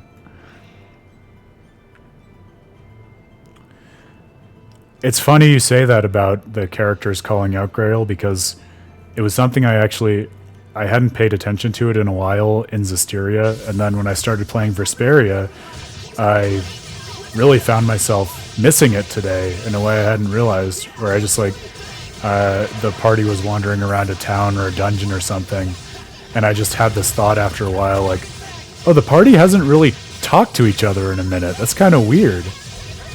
It just totally changes the flow of like how you as the player think of them navigating the world. And almost makes it more somber, because like, especially when you're comparing it with a game like this where they're always talking as they're navigating through the world, you kind of get this feeling in something like Vesperia where, you know, if they're going through a dungeon or something, the party is just kind of like solemnly walking in silence until a skit happens, and then they all like stop to have a conversation, and then they keep going. Like, having the point of contrast in Zestiria totally makes the the other case feel and read and play differently to me. Yeah, I like that too. I've used the word organic to talk about like the feeling of the way in which the party navigates the worlds. I think that's one of the parts that makes it feel very organic. Yeah, this time I actually would have remembered that, but I appreciate you calling it out. That is one enemy I would know anywhere. When I had that moment when I interrupted myself talking over the credits because I said I saw something that got me excited about the EX dungeon, I forgot that Sophie was part of it, and that got me really excited.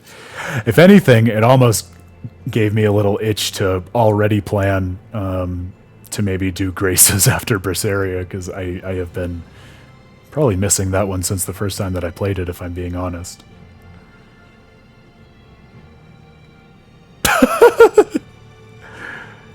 I mean, when you have Asbel, like, why are you going to play as Sophie?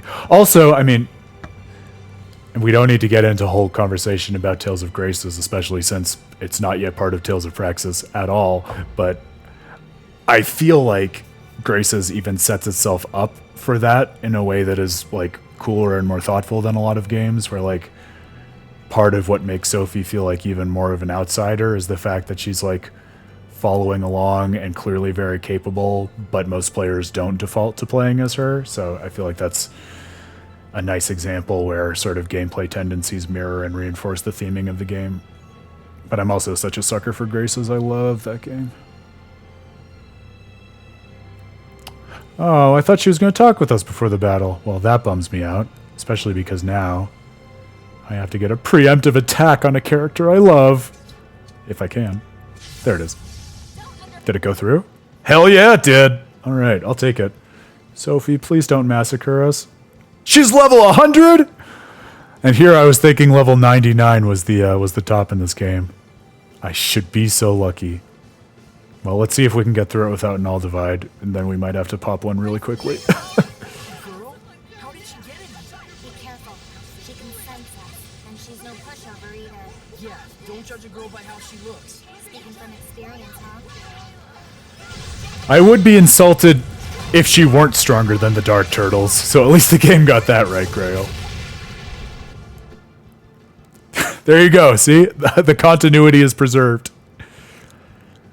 At least she's also a bit of a glass cannon, which is also true to her character, so maybe we'll have a shot if we just get enough DPS going. Sophie, please! I'm just a kid!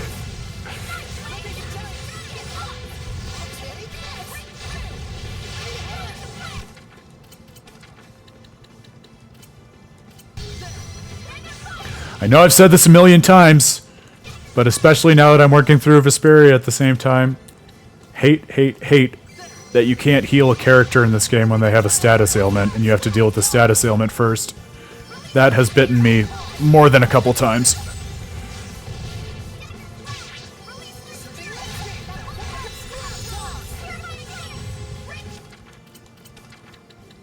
Yeah, we're going to be aggressive. I feel like she's going to be really too much to handle when she gets down to half health.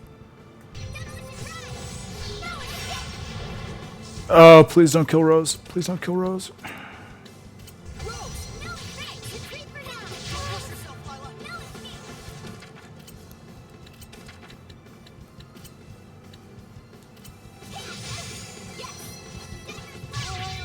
Fuck.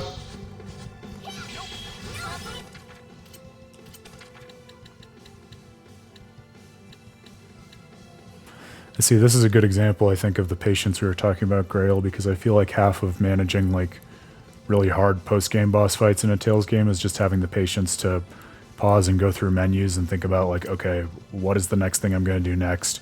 How is that going to chain to the real-time action when the battle unpauses? Like, that kind of management, I think you definitely have to learn in a game like this.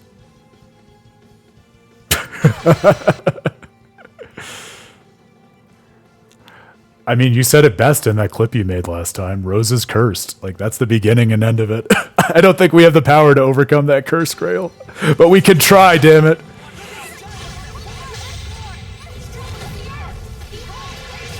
Well, no bonus damage, but it's something at least. It did not help nearly as much as I wanted it to.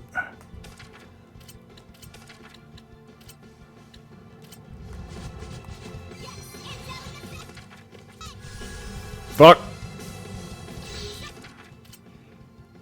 See, at least when she targets us, we can dodge pretty well. Her attacks all have pretty small AoEs.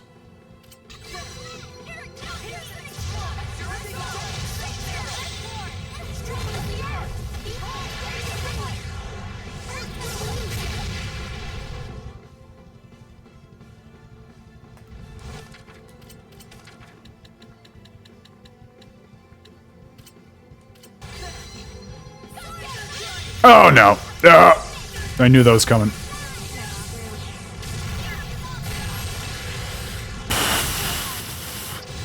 It's so cool, but that doesn't make me feel better about it.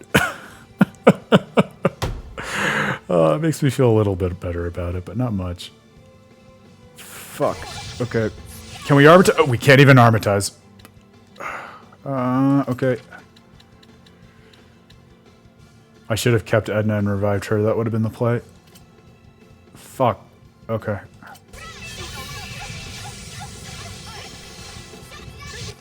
Oh, were you thinking it was over? No, it's not over. It might be over now, because I don't know if we can recover from this gracefully, but...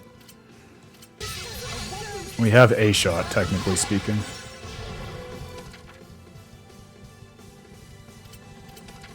I think if we can get Saray armatized and pull off one more Mystic Art, we might have her. No, I think we need two.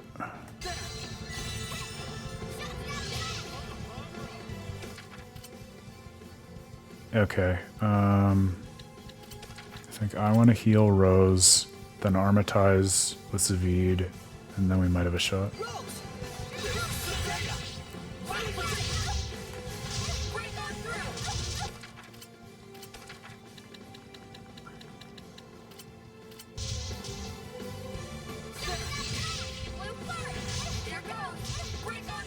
God, there's a weird window between assigning item use and actually getting them to use it. Just slightly longer than I feel like it is in most other games. No! That was close. There we go. Man, it's hard for me to trigger Zavid's with the way he moves. 447. Oh, come on. Give us a push. Give us a push. There we go. Yeah, that's what it feels like, Grail. It feels like it's almost just a little harder to, like, decelerate the characters to a full stop, whereas it's a bit more on a dime in other games. That's how it feels with the controls. Alright, we did it. Are you a seraph? Seraph? Don't even try. It would take like 40 to 50 hours at least to explain what she is, right? You can see us, right? Guess she can't hear you. What are those four strange lights hovering around you? These are my comrades. My friends. Friends. Oh.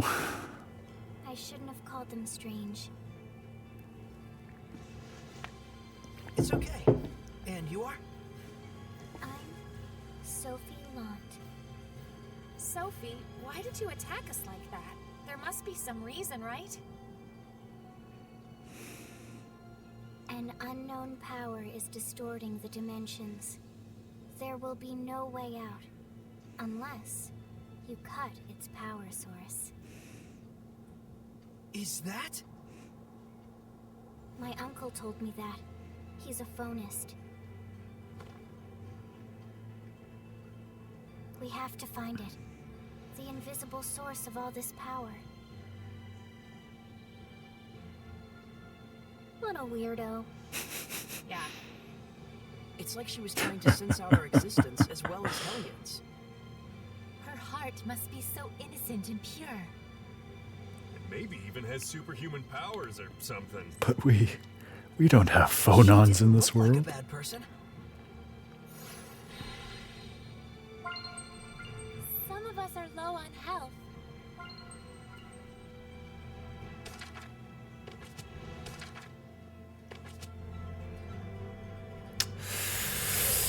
Buckle up, buckaroo. That girl wasn't a Hellion, was she? Why are you asking? Because you think she's cute? Is that it? He's at that age where he's dreaming about girls. Yeah, and thanks to you two, I can only wish this was all a dream. Edna, are you jealous that Micleo was thinking about someone else?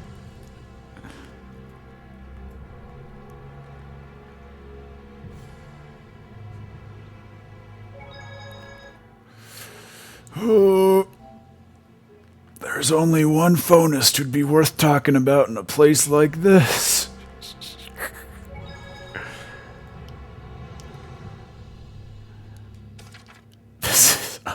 This is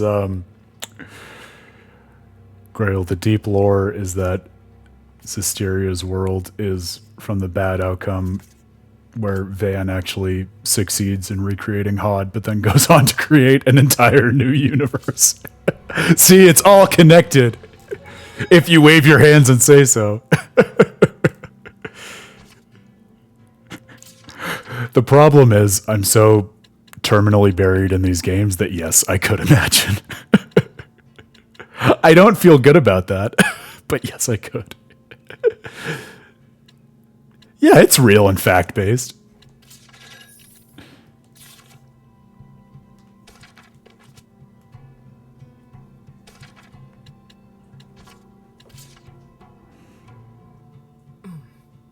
Training, Micleo?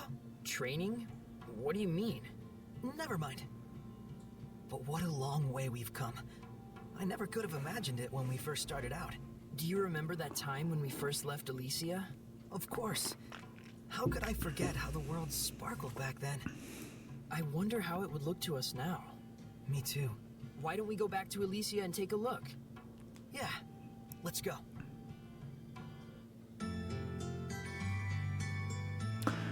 Oh, that's cool. I bet if we go back there, we'll get another little scene with them. I want to do that. That seems like it would be really touching. A little detour before we go on with the Hexen Isle.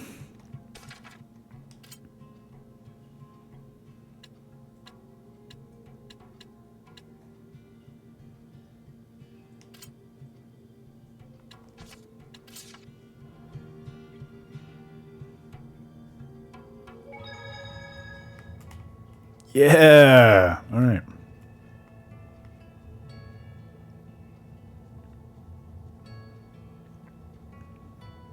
I like the way that the skit naturally motivates coming back here, because it makes it feel more connected to the characters for me, and also I never would have thought to come back here unless I'd been prompted to at this point. After all.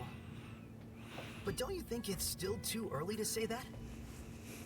What do you mean? We've been journeying a long time now. That's true. But remember, we still haven't seen the fire-spewing mountains mentioned in the Celestial Record. Or the land of ice that's up in the north. And I'm sure there's even more to the world than that. Even more problems. You're right, of course. But problems? We can handle them. I don't even know how to respond to that. Huh? Didn't you have something you wanted to say? Did I? I forget. Well, that's convenient. You're not much for conversation anyway. Harsh, dude. I'll tell you if I remember. For real? For real. I loved that scene. Yeah, that's a good question, Grail. Part of me almost feels like, even if we're just thinking about the context of Zestiria before Berseria and DLC and everything else was added, there's something to me that feels kind of right and magical about the idea that just like there were all of these shepherds in the past and all of the shepherds had their own journey and had to find their own answers, the world is kind of big enough that they were each also able to like explore it in their own way and find like the pockets of society in the world that were important to them. So since we were just following Saray on his journey, we only ended up seeing kind of the part of the world that pertained to him in this moment in time. So I think especially when you think of the game's preoccupation with history and the way that like humanity has developed in these cycles over the ages, even since time before recorded history, I think that's a nice way of kind of mapping the world structure onto those themes and story beats.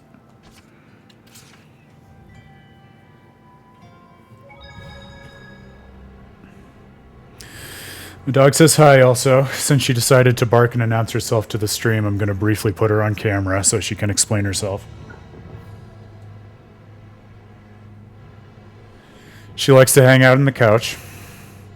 There's no way for me to show this, but so the couch is there behind me next to the green screen, and she's overlooking basically her kingdom through this window that looks out on our whole neighborhood, and she thinks she's the ultimate guard dog, even though she's that big and that adorable. So she will always be barking to let everyone know she's here and don't mess with her. It's also fun because she especially is thankful for my Vesperia playthrough, and I've been having a lot of fun telling her how, I'm maining Rapide, because when else are you going to be able to main a dog in a Tales game? And so I'm playing through it as a dog, and most of the time she's right next to me on the couch watching me play it. So it feels nice. It's good to have someone to do couch co-op with, even if they can't talk back to you. There's more of a learning curve to him than I expected, definitely, Grail. Because I think I give them credit there because, I think they really thought through, okay, how would an animal move, and how would you have to control him in battle, and what would that feel like? Because the way that he moves around and attacks, and how he swings his little sword in his mouth, like it's a very different, not just moveset, but just like balance to the way he reacts to your inputs than any of the human characters.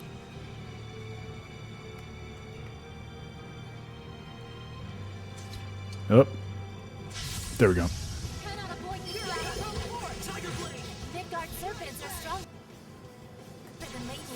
So they're especially clingy, huh? Nope. What it? At least say something that'll help us in battle. What do you mean? That is a lie.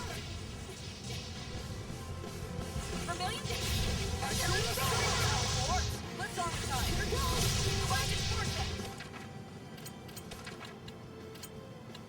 Are these even stronger? These are 85? Wow! God, these levels are climbing at an alarming rate.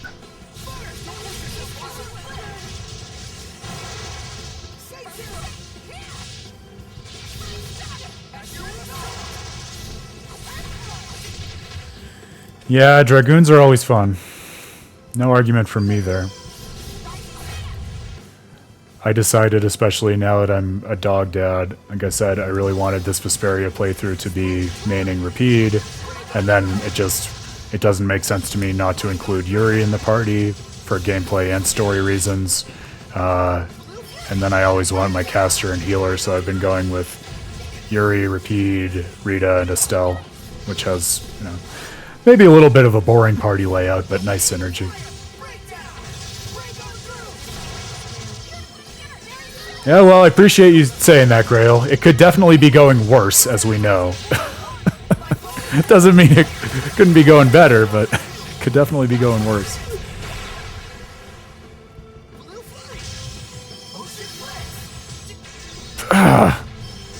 The casting!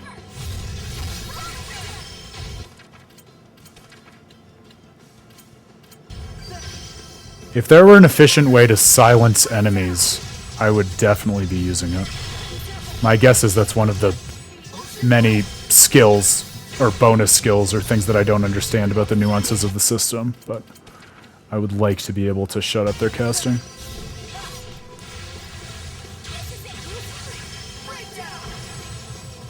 As opposed to just facilitating their casting like I just did. Alright, most of them are at low HP now at least. I hope at least they give us a ton of experience since they're at such high level. Ugh. Fuck. Oh, all the Seraphim are dead. Oh, no, okay, Lila's back. That's something.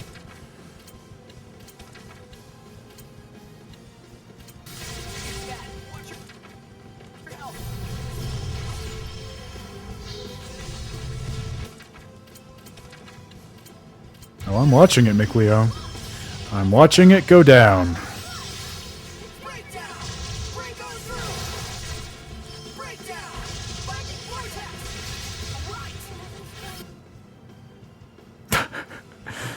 Yeah, heaven forbid, right, Grail? That would be way too much.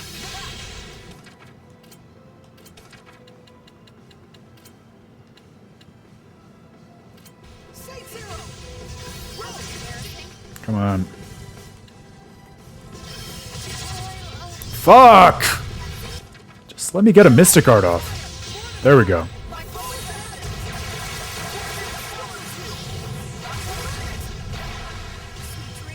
If every battle is like this, I don't think we're going to have any items left by the time we get to the boss.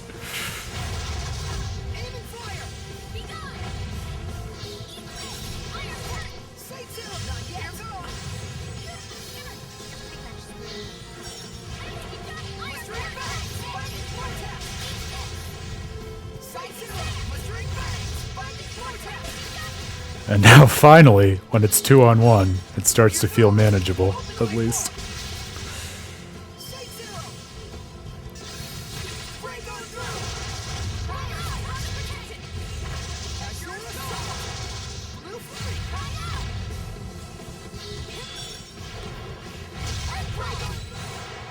Let's do some fortune telling.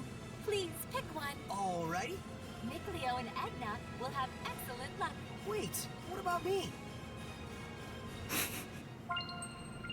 Let's restore our health. It could have been worse. Okay, I guess we didn't use that many gels, all things considered. And we are gaining levels. It's just... Yeah, I just gotta suck it up and be a big boy. That's the lesson. Which I can do, that's okay.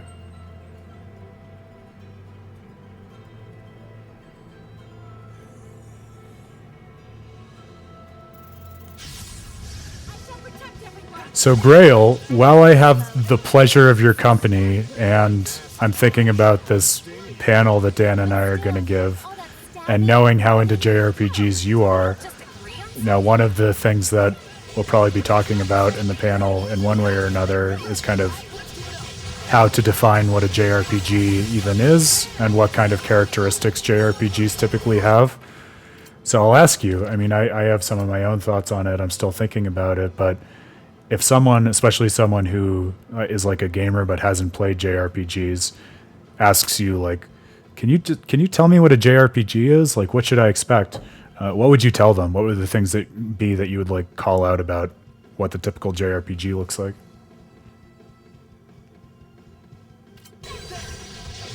And yes, that is a very fair point. Or even the EX dungeon in Fantasia. Like there are many different ways for an EX dungeon to be crueler than this one, so we would do well to count our blessings. Point taken.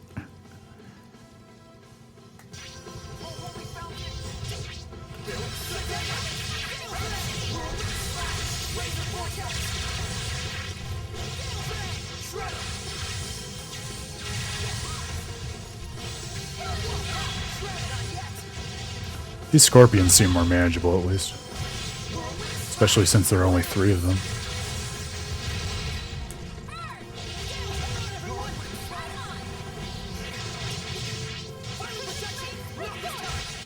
We're survivors, no matter the odds. Got another level. These are so I'll good, take it. especially after a battle. Do we have any herbs left? No. Well, we'll keep burning through the food.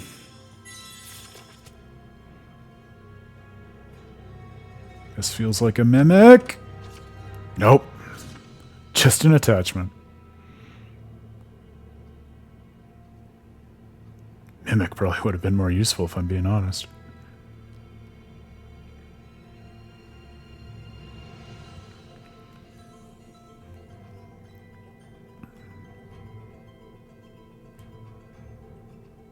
Oh, I have not quick-saved in a while. Gotta learn from our mistakes. There we go.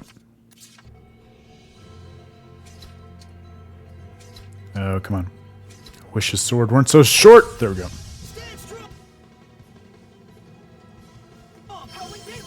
lava atlas has more lava at its core. I don't deal with these.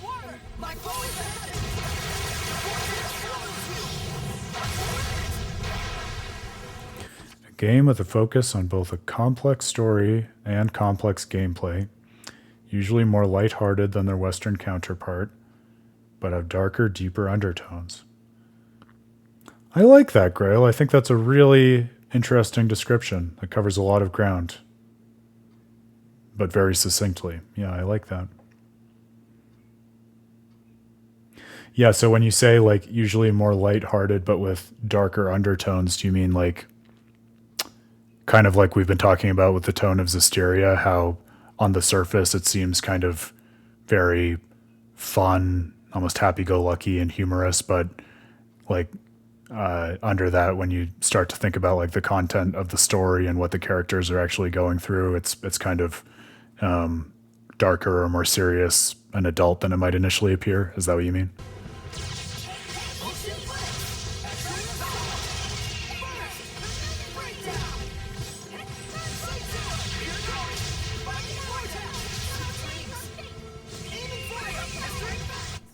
Sorry. It's my policy to avoid doing business with Hellions. Yeah, I guess the first one that comes to my mind, like I'm sure you're right, I'm sure there are a million, but I feel like Earthbound is such a classic example of that, right? Where like everything from the music to the rendering of the art looks very like, you know, childhood whimsy, American dream, but oh my god, then you realize Earthbound is Earthbound.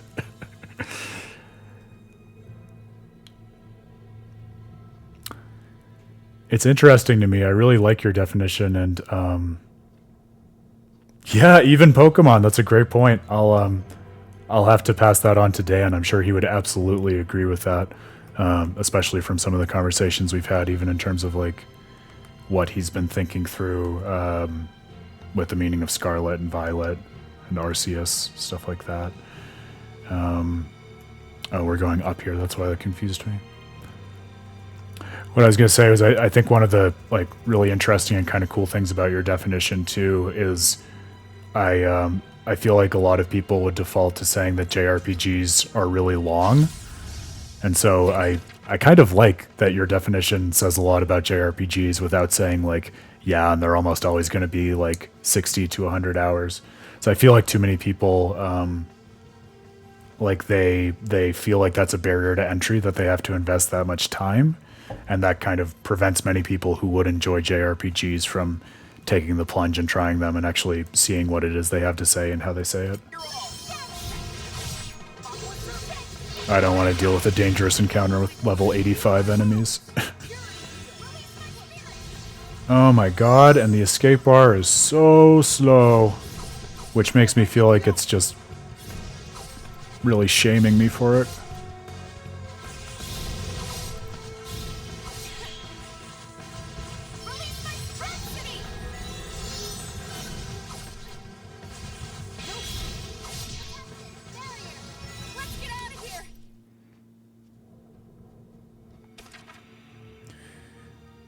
Yeah, for sure. And I think, I mean, it's one of the interesting things that would, I think, like, a lot of people would change their mind on that if they, like, looked at the way the genre developed over time, too, I feel like.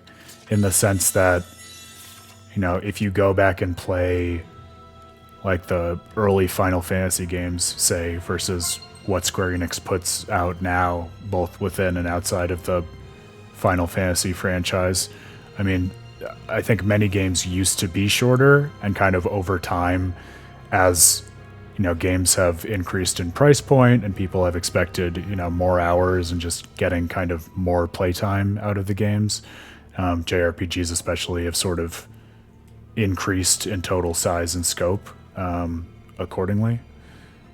But that was one of the reasons I wrote about this in that Final Fantasy VII Remake series as well. One of the reasons that I thought the game was pretty cool was that while there was a lot there, its basic story was relatively short, and a lot of the way that it added in a lot of complexity that many games add in just by making their stories longer was by adding that nuance through New Game Plus.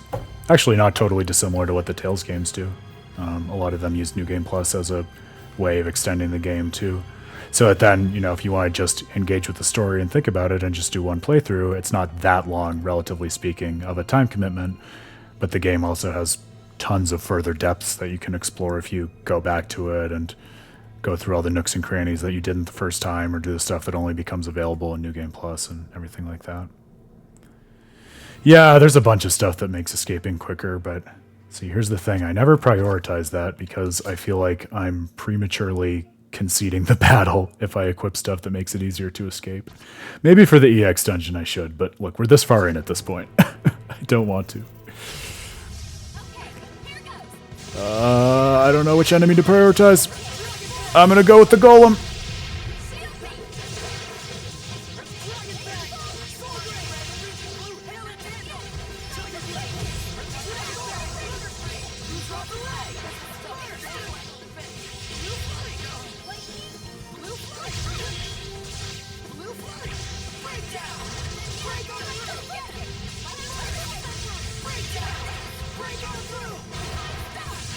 Gaming with one hand because I figured while I was already throwing article citations, that's the one for the article I was talking about in terms of Final Fantasy VII Remake and just thinking about length in JRPGs in different ways.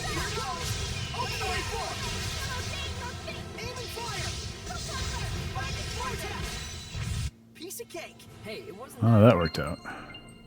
Maybe I should always game with one hand.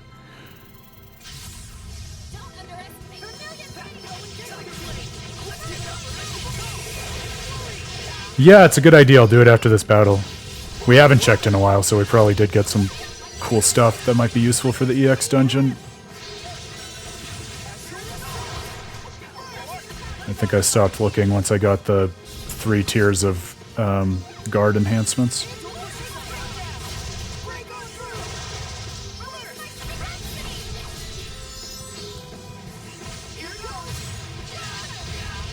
Ugh!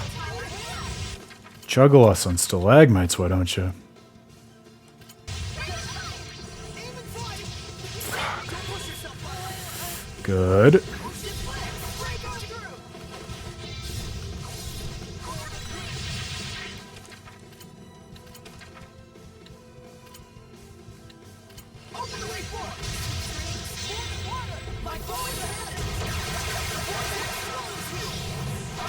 It is I, the Lord of Water.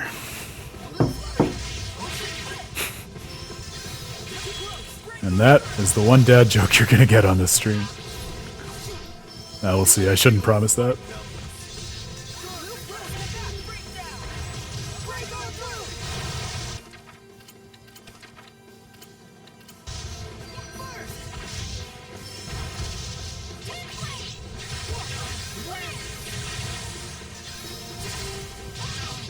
Jesus. Come on. Get me out of here. Get me out of here.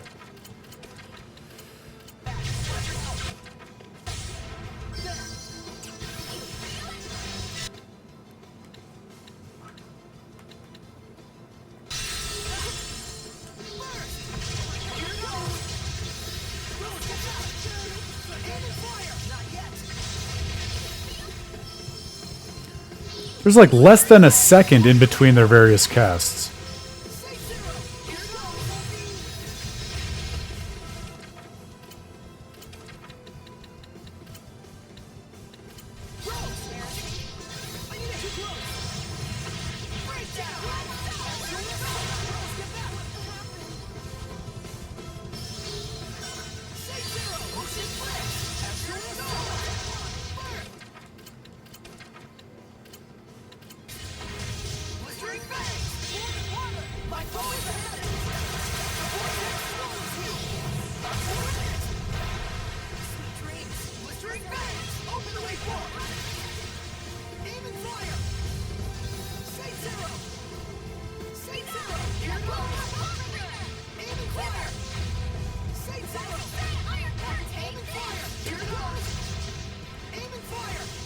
Yeah, no, she seems to have a unique penchant in this playthrough for just dying on her own.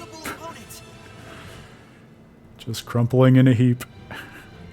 Which I guess I should be thanking her for, because you're right, that's definitely a better outcome than her and a Seraph dying at the same time.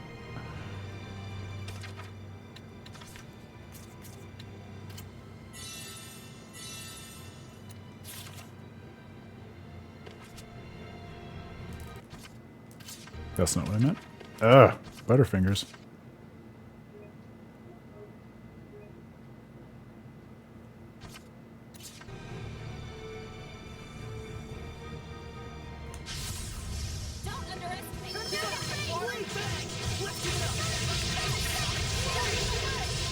I have to guess it's just the AI Grail. I would be surprised if it were a function of Rose's character, because I don't feel like Saray is that much tankier than she is.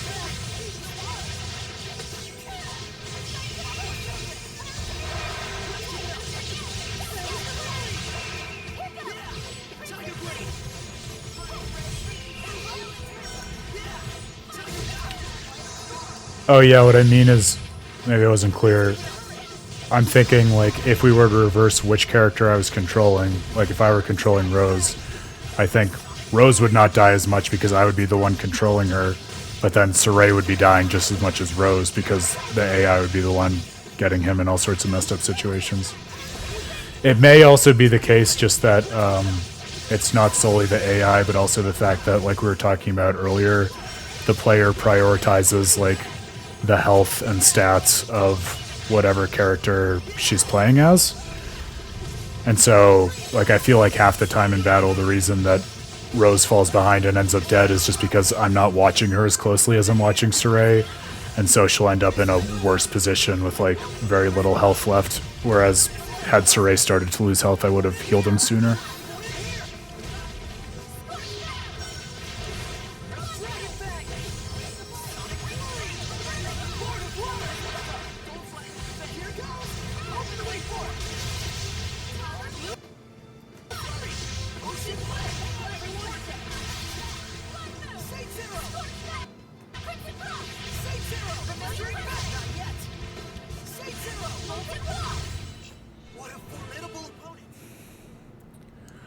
These big, slow guys I like. I can deal with big and slow.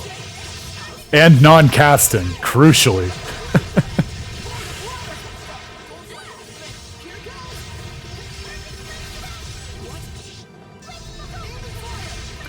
Yeah, I think there may be some truth to that, Grail, because I think oftentimes, like, I can't see her on the screen, and so that means I really only have, like, the cues from whatever the characters are saying and her little panel on the bottom of the screen in order to watch her. And so it's definitely harder to tell on the fly if enemies are ganging up on her versus in something like a Vesperia or Abyss, or a game with sort of a friendlier or more adjustable camera. Yeah, I think you're right. That's what the shepherd can do.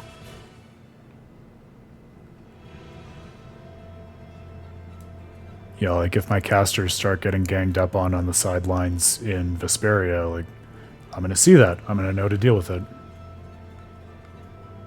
Harder with Rose.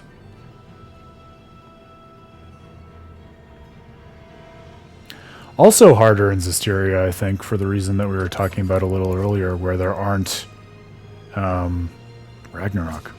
I bet this is a really good weapon for, I almost said Rose, for Lila. What was I saying? I think in Zestiria, there's also that element that, like, the characters do not play, like, defined and static roles in the battle. Like, you don't have one that's a healer, one that's a mage, etc. And so I think because, you know, like, Rose is, you know, going in and out of the Armatus, like, sometimes casting, sometimes managing health, sometimes on melee, it's harder to, like, know how to keep an eye on her and when she needs monitoring versus when she's able to take care of herself. Whereas, you know, if I'm playing something like Symphonia, I always know to keep an eye on Rain to make sure that she doesn't draw aggro from the enemies. Or I'm always going to, you know, keep enemies away from Jade so that he can get his spells off in Tales of the Abyss, stuff like that.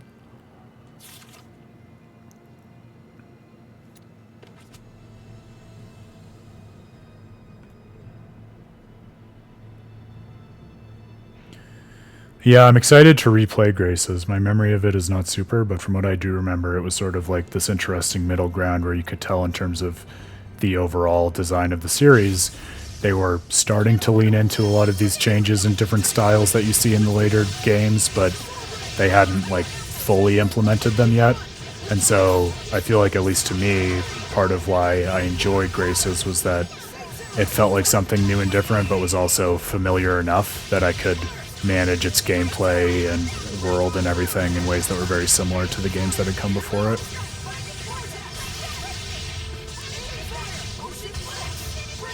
It's almost like, in like evolutionary biology classes when they talk about like the way that different species evolved, and they're kind of these like intermediate stages where like they were, losing fins or growing a tail or something, and you could kind of see in the fossil record those like intermediary stages. I feel like Graces is one of those cool fossils where you can see like where the series was going and also where it had been, all wrapped up in one game. You keep giving me more reasons to want to be able to play this. Help me, Grail, help me. I want to play it. Especially while the original Tales of Destiny is fresh in my head.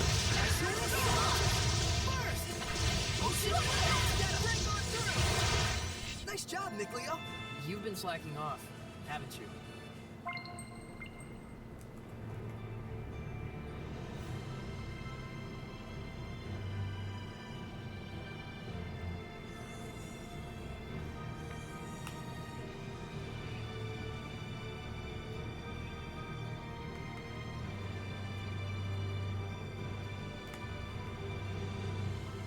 That's interesting too for the changes to start in the director's cut, because that was pretty old itself, right? Like, wasn't it like 2006? That's the date I have in my head. Oh, it is cool to know that they were playing around with some of that stuff that early.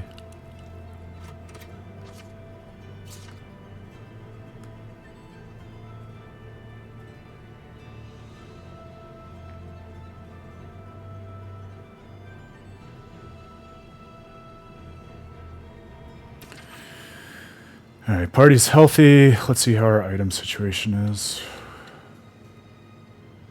Yeah, I think we'll be okay. You were just waiting for me to pick you up, weren't you?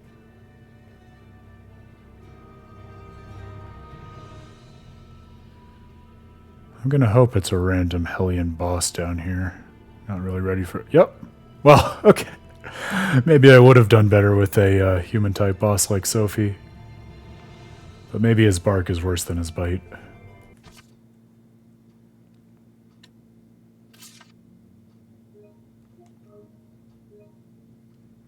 Oh yeah, no, I know it is. That's part of why I really want to play it. Especially after Destiny. And especially knowing the stuff they added in the director's cut with like the whole storyline from Leon's perspective and stuff. Like, I think they did a lot of ambitious stuff just with like the ways that they were trying to expand on that game, even again, and to my point, sort of relatively earlier in the series history than a lot of these other games we've been talking about this stream. Iluyankus. What a name. What a... Okay, so 100 is also not the cap. I'm just going to give up on calling the cap. We've got over 75,000 hit points, level 105, no weaknesses, and we want to be dealing with him in fire and earth. Okay, I can live with that. Rock throw! Good news! Excellent news.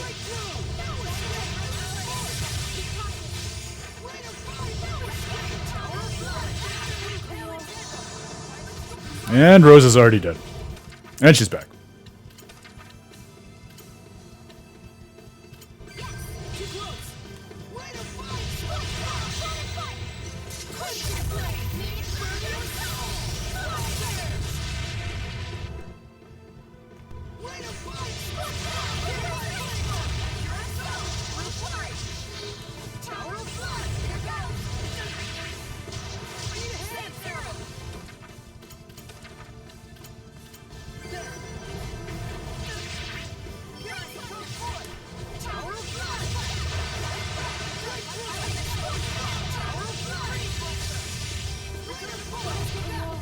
I don't want to jinx us, because he is clearly very strong, but he also seems pretty decently easy to get power hits chained on.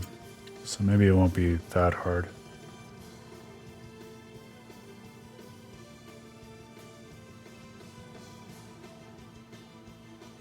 Oh, Grail, thank you for pointing that out, and thank you so much for subscribing. Were you the one whom I forget the name too, but I sent a thank you message, so I didn't realize that was you at the time, or I would have thanked you directly. But truly, thank you. I mean, that we never expect that, but it means so much just to find like-minded gamers and thinkers out there who appreciate and are into what we do, let alone people who want to help us do more of it. So it really helps. Obviously, even maintaining the site costs money, let alone stuff like streaming kit and going to conventions and stuff. So yeah, really means a lot. Thank you.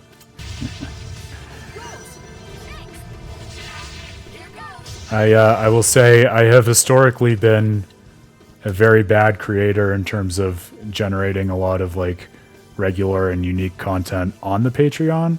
But, oh, don't be embarrassed. No, that makes my day. Never be embarrassed about something like that. Really.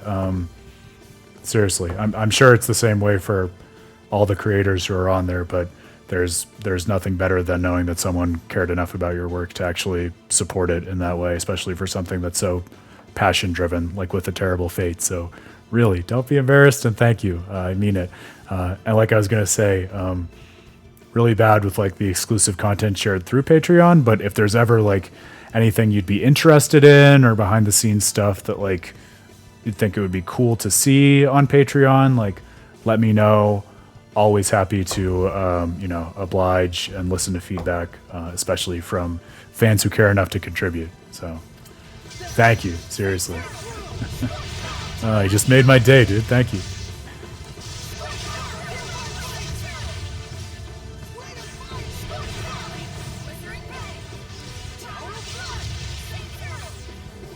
Yeah, cheers. Open offer, obviously.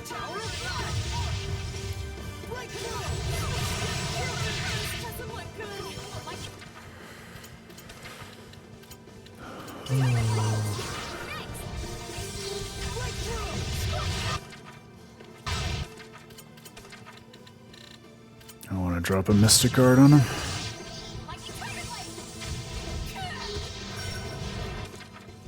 If I can.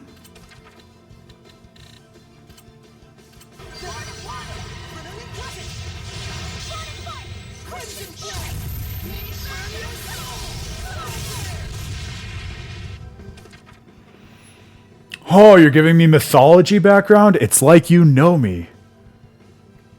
Hittite mythology. I don't even know what origin that is. I'll have to look into that. A serpentine dragon slain by Tarbuns, incarnation of god of sky and storm. Tight uniform tab.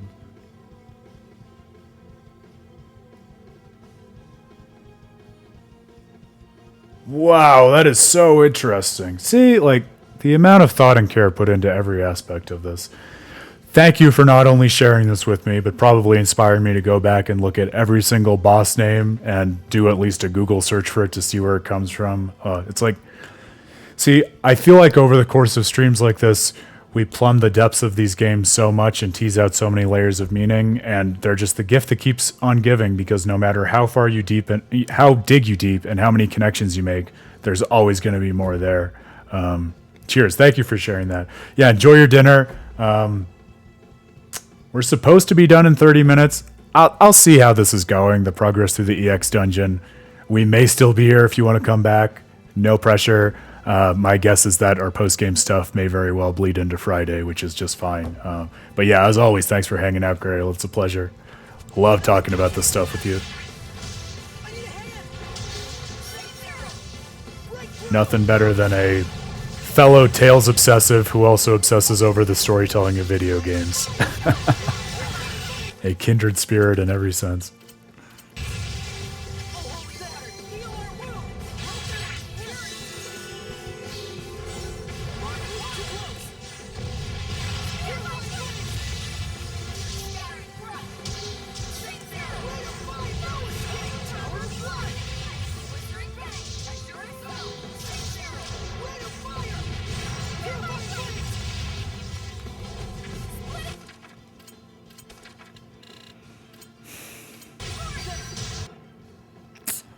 Almost halfway. Power hits. I'll take it. That's not what I wanted. Oh, that's not bad, though. That'll work. I keep forgetting that the armatized heroes can cast spells, too. I bet I'd be better at the flow of battle if I used those more regularly.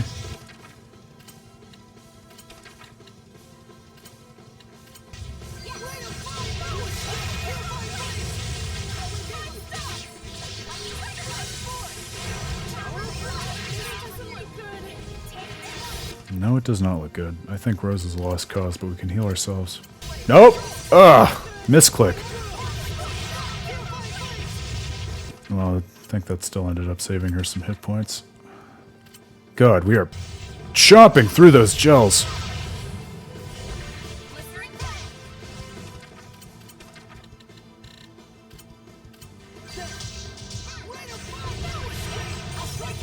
Nope, that's not what I wanted. Oh, I wish I could cancel that. That's frustrating. Edna was the other go-to for him. Fuck.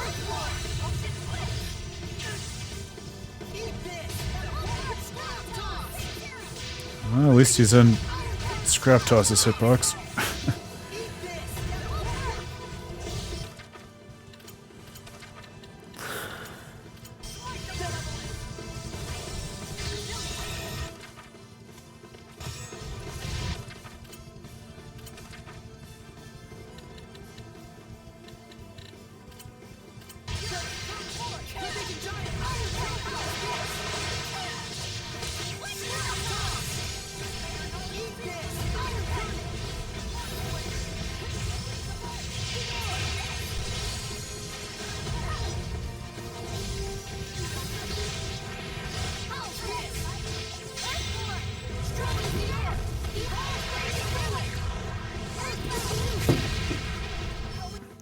That was not a lot of damage.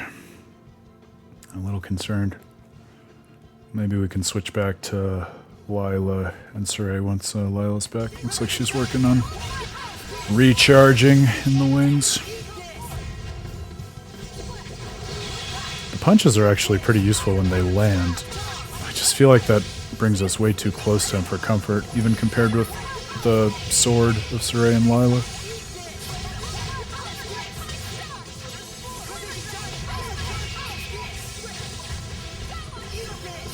I think Edna and Saray make it easier to stagger lock him, though, which is a good thing.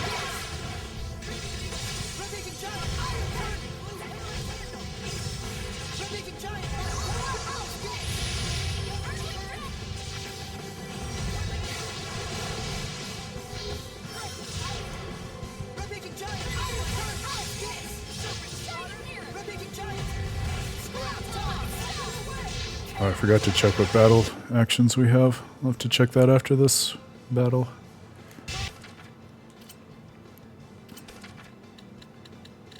I said I wanted to switch back to Lila, but now I feel like we're kind of committed.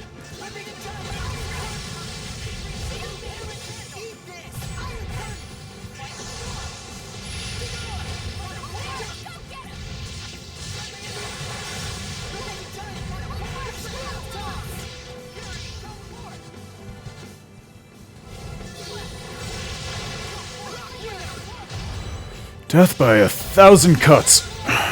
Power hits.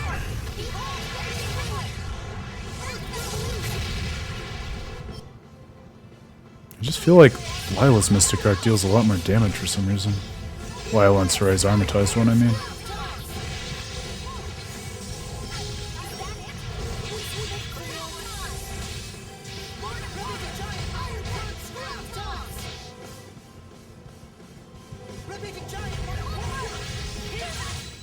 Ha! Scrap Toss ended that one for us, in fact, with its amazing reach to take out those last 57 hit points.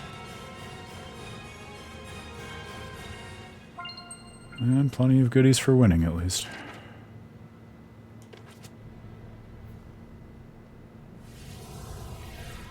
Alright. I'm definitely going to want to restock on items. How are we doing in overall progress? Looks like we're halfway through. I am going to doubt at this rate, especially with the expectation that they're continuing to get more challenging, that we'll be able to get through them all. Oh, and in fact, there might actually be 7.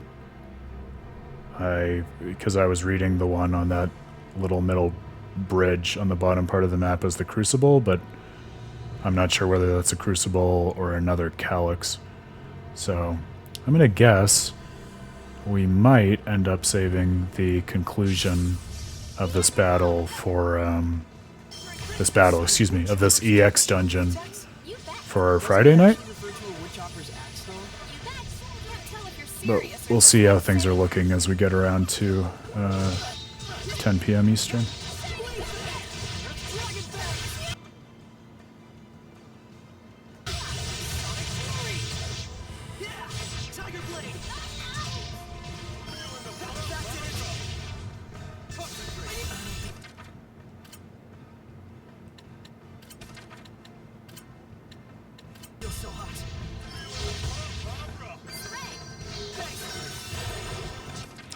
I guess actually maybe I should get out of live. Get out alive. Wow, excuse me. Can't speak tonight. Because I think this was a dangerous encounter, and I'm realizing, speaking of danger, that I did not quick save after that boss battle. I'd rather not have to fight that amazing mythic dragon again. If we can help it.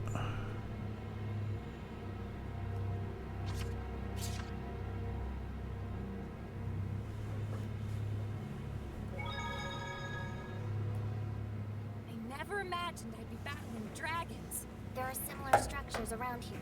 I'm sure there's more of them. This place really is a dragon's nest, but it looks like they were captured here. So it's kind of like a roach motel, but for dragons. If they can be captured, they could be killed just as easily. Why keep them alive? Maybe they were planning to use them somehow? I don't suppose they were trying to domesticate them? That's it! They're keeping them like cattle! It's like a farm raising cows to milk them. It's really similar to a farm. Aha! There's only one thing they could be trying to harvest from dragons. Malevolence, huh? The spell in the ruins seems to be connected as one, like a circuit of sorts. So this whole place is just a circuit to conduct malevolence? We'd have to test that hypothesis to be sure. That's interesting. I'll be curious to keep that in mind as we go through the latter half of it in terms of how clear a sense, if any, we're going to get of why this interstitial interdimensional space was constructed in the first place, and why the various Hellions and people who are here have in fact ended up here.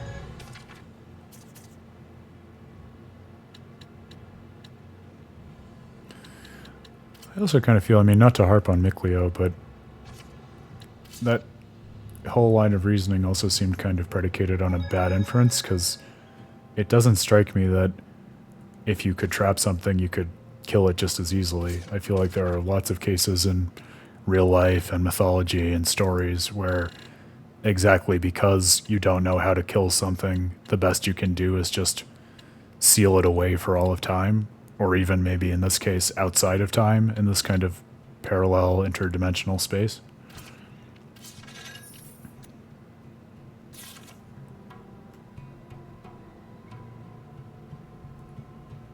Which isn't to say that the island isn't being used as a spell to conduct and channel malevolence, just that that might not be the best way of reasoning to that conclusion.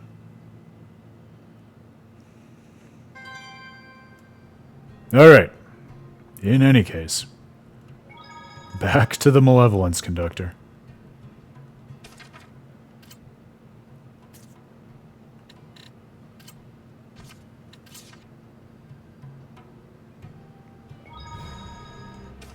Okay, and before I forget, for a third time, I wanted to check our battle actions. A lot of auto ones, which I've never really, it's just not my playstyle to use those. Less likely to be targeted when guarding, that seems like a good one. Oh, and the opposite if you want more enemies to target you when you're guarding. We don't control casters. Well, I guess in this game you sometimes control casters, but we don't really use that.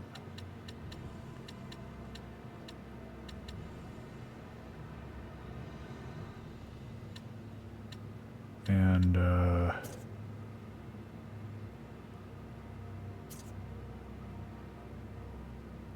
got it. This is basically a perk for dealing a certain amount of damage with Mystic Arts. That's worth attaching, I guess. That seems like a good one. Oh, but we don't have the AP for it. I feel like that one would be more useful to us in stressful situations. What? Oh, I thought I got rid of this. There we go. Well, it won't hurt, and it might help. I just wanted to save. Let me save.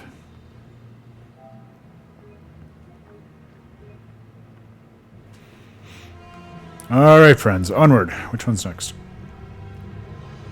Go east, my boy.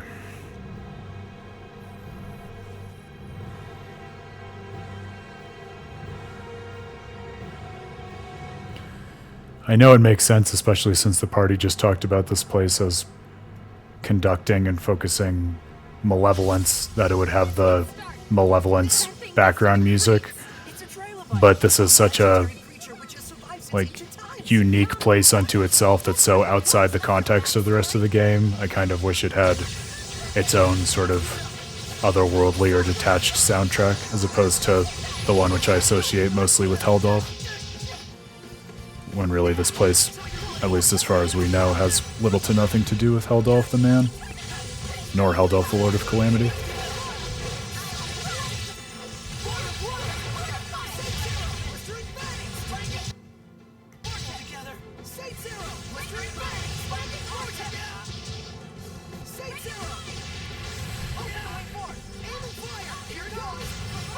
Well, at least those three first Calixes, Calixi, have done a good job of pretty quickly leveling us up so that these enemies in the main area are eminently manageable in a way that they were not before.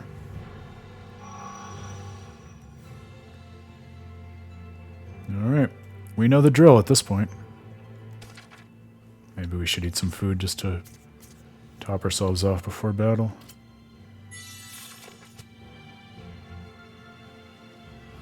Oh, I scared. What level are they now? Like 90? Yup! Just up by 5 every time. I don't love it. And resistant to every single element. I don't love that. Well, we'll just have to do it live and hope for the best. Yeah, me too. That's what I was saying.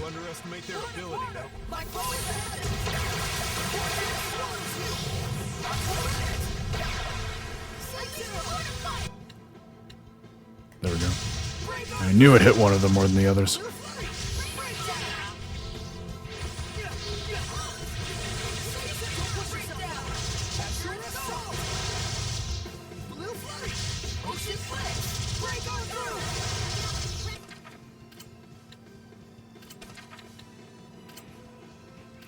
It should make it easy to claw back some levels if we manage to kill some of these field enemies at this level, but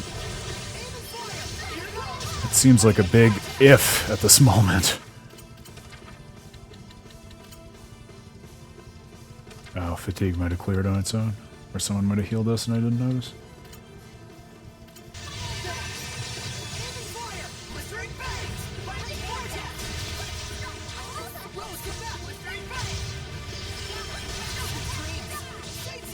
Okay. I guess we don't need to be that intimidated by their level. I mean, this is obviously a very hard fight, but it's not impossible.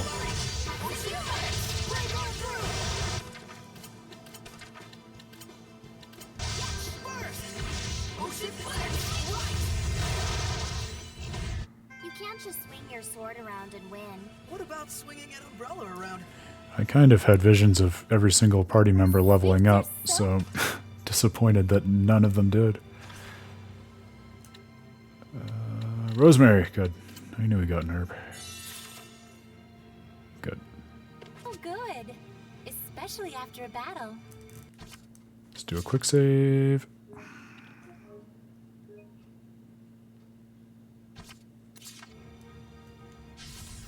Dragoons! Oh no, not the dragoons. Weak to arts and not resistant to water. I can live with that. Let's do it. It's not fully awakened, but it's just as strong as a dragon. Its sword skills are master class. I wrote the book on Masterclass, babe. Yeah, real bad. I offer online a masterclass on masterclass.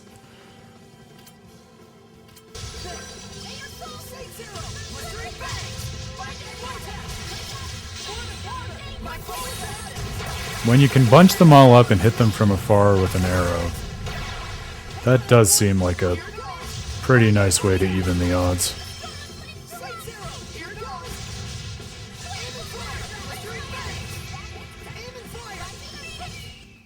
Sorry.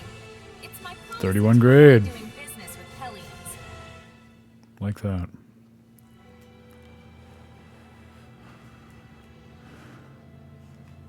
Alright.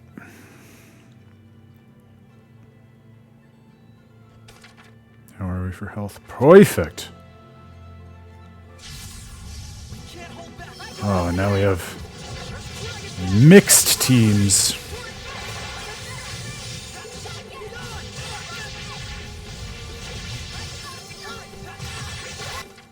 I would like to have the ability to armatize. Okay. Oh, fuck. Micleo died. We died! Oh, Jesus.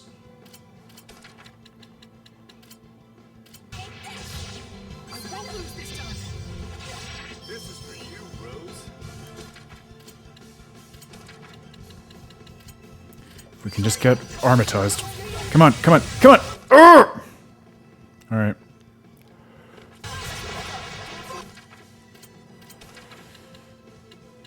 Boy, they really don't want us to armatize.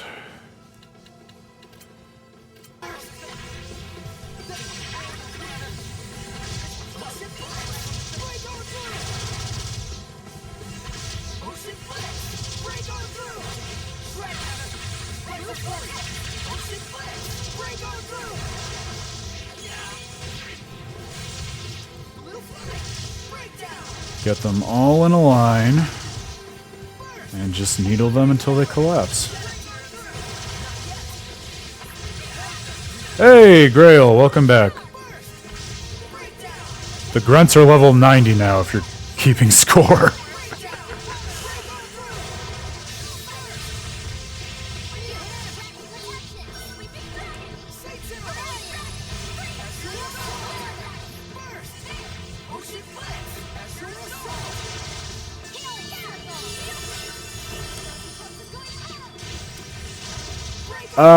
Not as bad as I feared, yet not as good as I would hope. I think we're like maybe an average of 73 across the party. I'm just surprised because I imagined with how overleveled they are, we would be leveling up like every other battle or so, and that does not seem to be the case. Yeah, like around like a 73, 74 average thereabouts. To their 90s. It is still, like you were saying, it's more doable than I would imagine given the level differential, but that don't make it easy. Oh, there probably is. I probably used it already in my fervor. Yeah, it doesn't look like we have any on hand, unfortunately. That's okay, we're making progress. Looks like at least Lila and Saray will get a level in the next battle. Yeah. Come on, you know, Grail, that would make it too easy. Oh good, there are 5. I was worried there would only be something like 3. That would be too easy.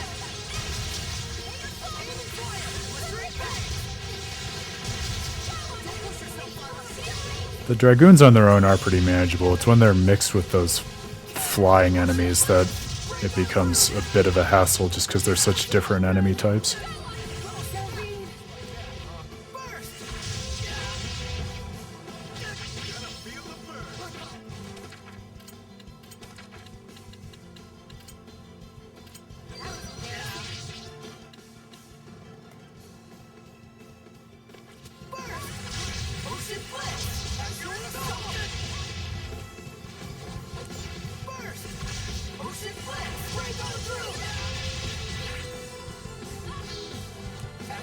Oh, is that right? Yeah, I think I can visualize them in my mind as bosses, actually. Well, that's what makes it an EX dungeon, right? This is also like a modified version of the boss you fight in the ruins after you team up with Rose for the first time. The Helionized version of the Seraph Dog.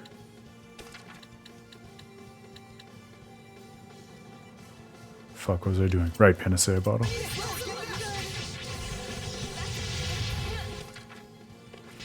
Stay alive, girl.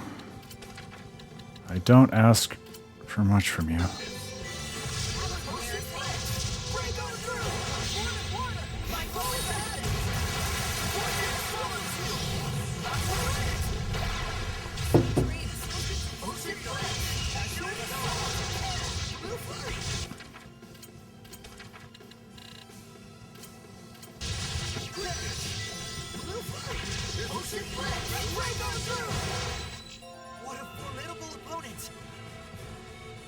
Disintegrator? I mean, that sounds like a good weapon, at least.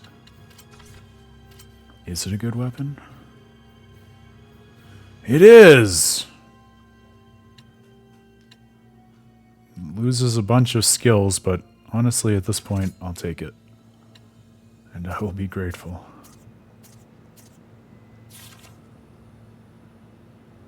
Okay, I need food.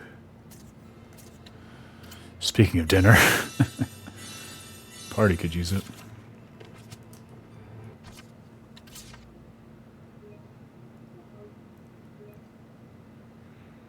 I'm thinking I'll get through this Calix, and then we can call it and wrap it up on Friday. That'll be a nice split, I think. Oh, they're resistant to water, got it. It freaks me out when monster names sound like food. Guess it's hard for a sweets lover like you. I don't even like sweets. What do you mean? Shall we garnish it with a new name? Ew, sounds like a nasty garnish. It sure does. Oh, the Disintegrator is Asbel's strongest weapon, is that right? It's a good name. I mean, it's hard to imagine something conceptually that would be a better weapon than something that disintegrates.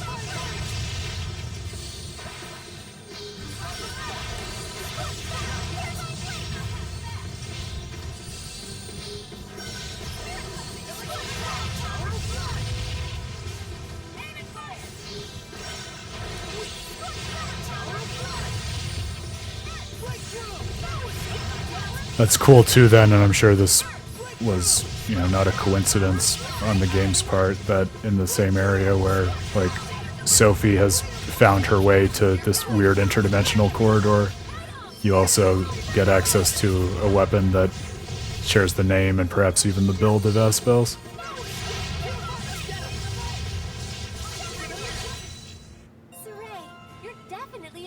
Makes you feel even more like just a whole part of that world somehow is sucked up and dropped into this level.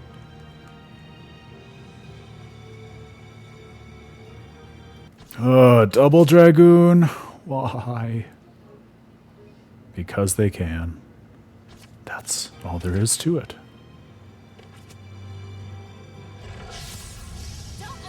Ugh! And that damn, what is it even called? Clivern? Kilvern. That damn Kilvern.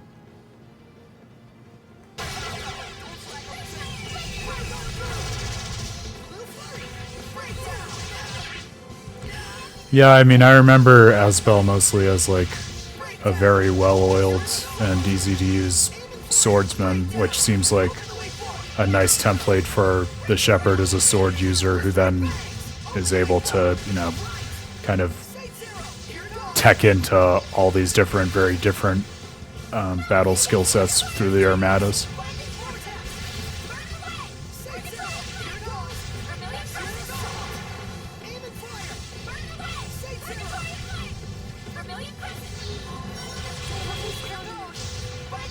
It's an interesting way, I think, even of thinking about like the way that different gameplay styles in terms of characters' movesets reflect or show us about their character, right? Like we, I forget if you were here during this, Grail, but they, well, actually hear me out, because what I'm about to say somewhat interacts with your counterpoint. So I was thinking back to the stream of Dawn of the New World and how so much of like Emil and ultimately Ratatosk's character comes out just in like his battle disposition and everything from the lines he calls out to his actual moveset to just like the way he lunges into the air and holds his sword in backhand. Like it's very characteristic of who he is. And I think in a similar way, like the way that comes out for me in Tales of Zestiria is the fact that like even as you say, Sorey on his own, like Sorey is Sorey, and Sorey is relatively like, I don't want to say bland, but kind of one-dimensional in terms of knowing what he cares about and being a pretty simple sword user and all of that stuff. And it's through the bonds with his friends and the Seraphim and everyone else who have like endorsed his journey and added their own dreams to it that he kind of comes alive and becomes, you know, a character that makes possible these relationships like we've been talking about in the story, and also is mirrored in battle by like making possible all of these much more different and heavily characterized versions of the armadas. Oh, I forgot to check health, but it looks like the main party is good at least.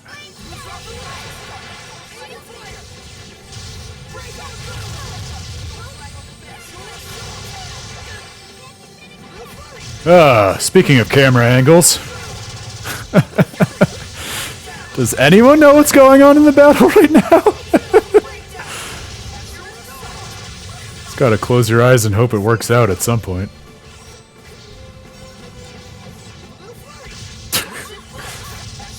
There is definitely damage being dealt in some capacity to someone.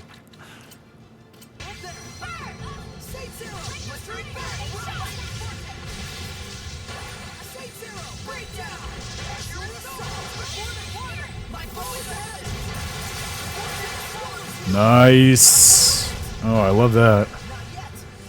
Love it when we break through resistance to power hits just in the nick of time for a Mystic Art. That is very satisfying.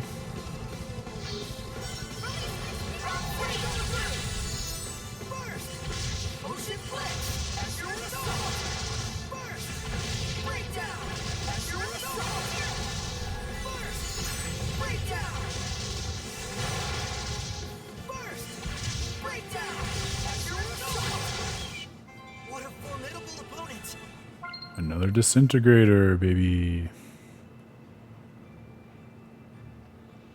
Chests! Alright, I love that.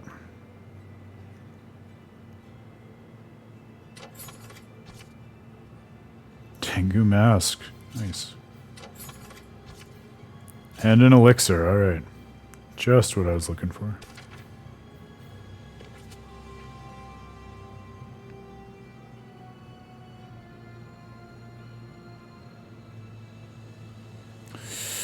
I'm gonna just skip this one. I could see that very easily devolving into a three-way dangerous encounter.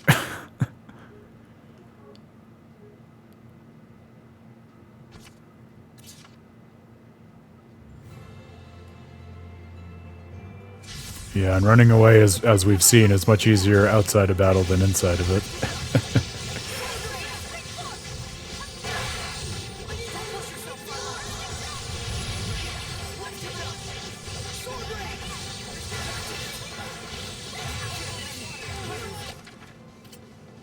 God, so their whole game is they just repeatedly stun you.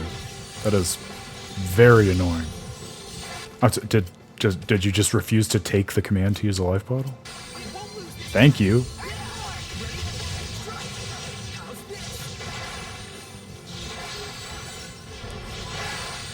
Fuck.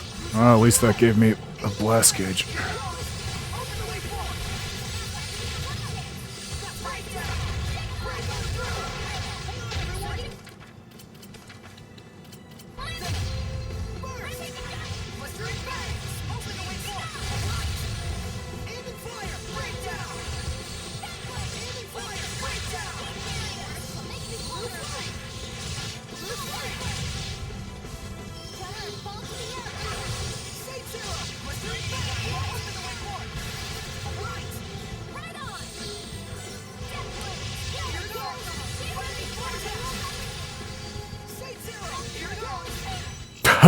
That's true.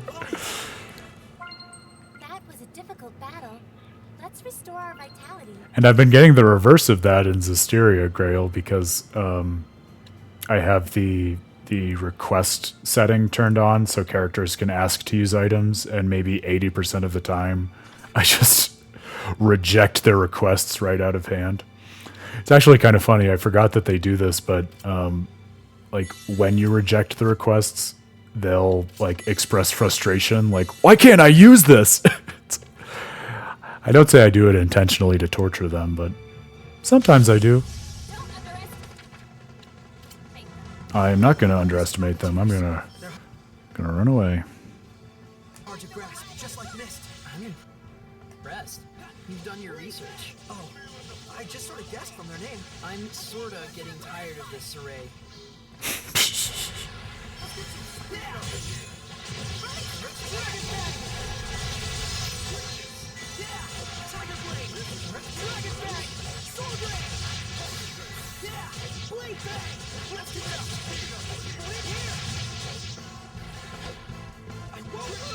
Let's just get out alive. Yeah, that's my problem. Like, I like it in theory, because I do feel like, you know, it gives the other characters a little more agency in battle, and oftentimes, you know, when it works, it does kind of give them the chance to manage themselves, so it's one less thing for you to think about. But then, especially in boss encounters for whatever reason, maybe just that's because when I mostly use items, I feel like they have this uncanny way of deciding to use an item right before I'm going to need to use one, and so then items are timed out and I can't use the one that's like actually more important and critical for my strategy. So I'll probably turn it off at some point.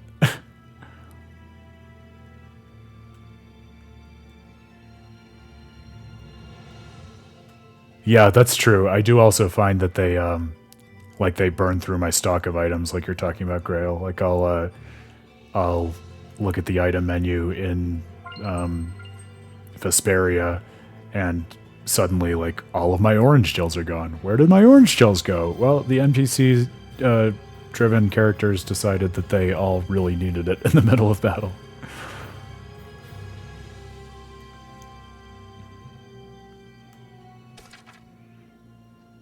I think it was maybe more balanced just because it was less frequent in Tales of the Abyss, because I remember like never once complaining about it in my replay of that. I felt like it was just a nice and useful thing that happened sometimes, and even if it didn't happen more, that was okay. It was just an add-on that didn't really interfere with my regular workflows.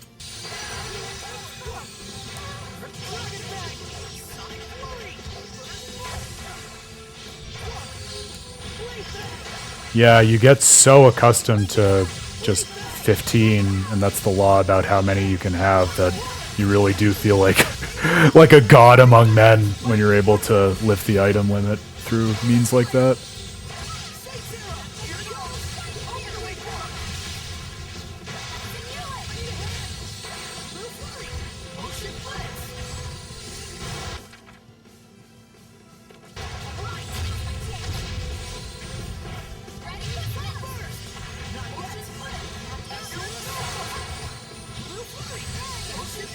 Oh my god, there's a Dragoon running around too? I missed that.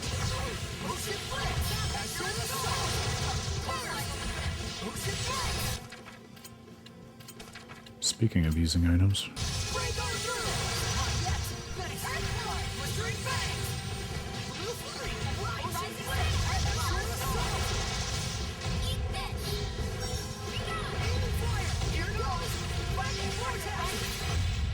Splendid job, Saray. Let's keep it up. No, of course not. It's never your fault when you die in Some co-op. of us are low on health. That's the best part about couch co-op. I mean, say what you will about, you know, the merits of friendship and working with someone and better collaboration between party members. It really all comes down to the fact that you always have someone else on the couch to blame whenever you fail. And that's priceless. The real friends are the ones we lost to couch co-op along the way. I remember, I don't know if I've told this story on the stream before, but this is one of my like keystone childhood memories of gaming.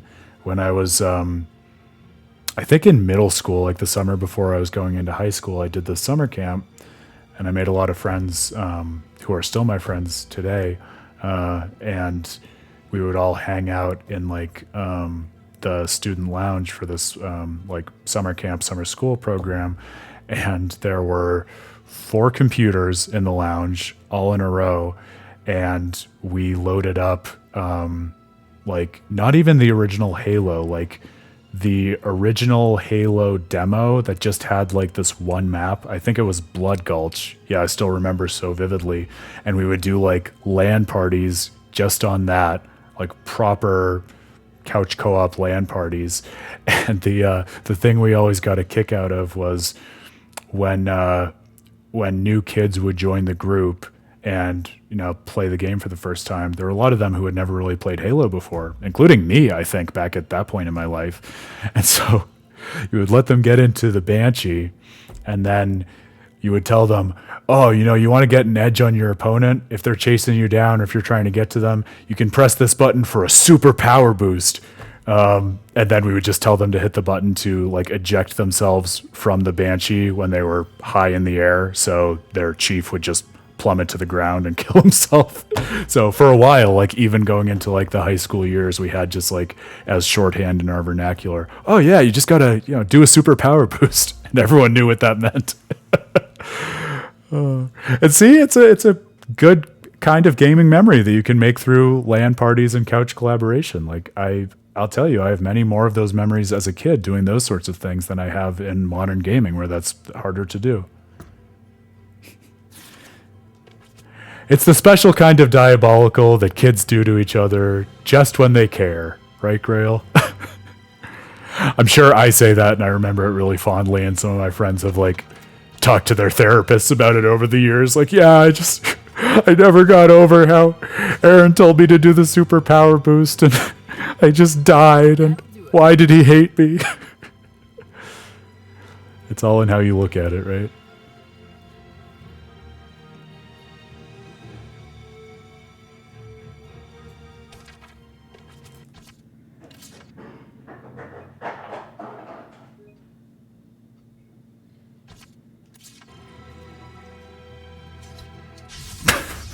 Swing and a miss.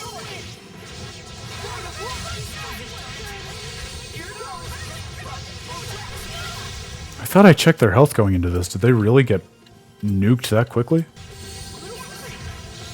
I guess. Oh my god.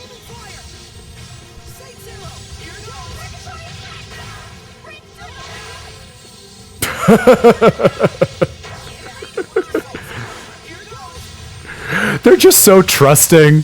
They haven't gone out into the world yet and realized, oh, people are just going to mess with you for the hell of it. It's endearing, but also, oh, so easy to take advantage of. If there are any kids watching this stream, I feel morally obligated to tell you, don't bully each other, kids. Be kind. Only troll your friends if you get their written consent.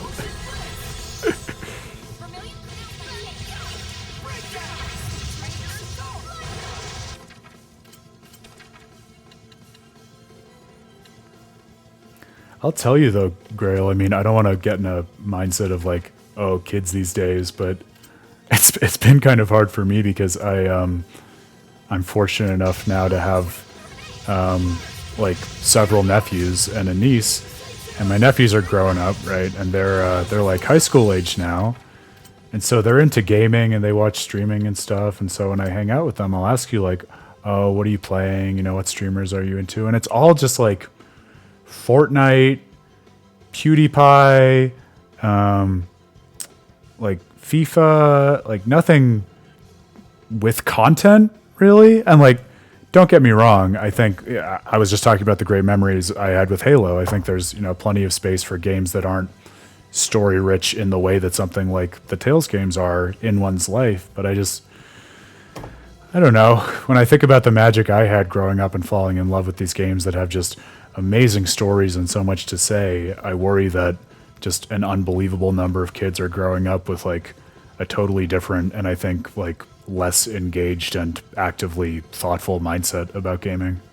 I hope that doesn't come off as holier than thou. I mean, I love these games so much because I think they're such a great way for kids and people of all ages to engage with storytelling and engage with like the, you know, special decision making and self-reflection that comes with gaming. And so I think they offer so much. I wish there were a way to increase like kids' literacy and the breadth of stuff that they played when it comes to gaming.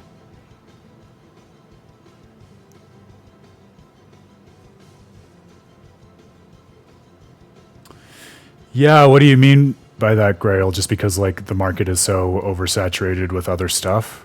Or because like with everything being digital, it's harder to just like, you know, walk into a Blockbuster and find a physical copy of something that looks cool? Because by the way, that's how I found Tales of Symphonia in the first place, literally in a Blockbuster.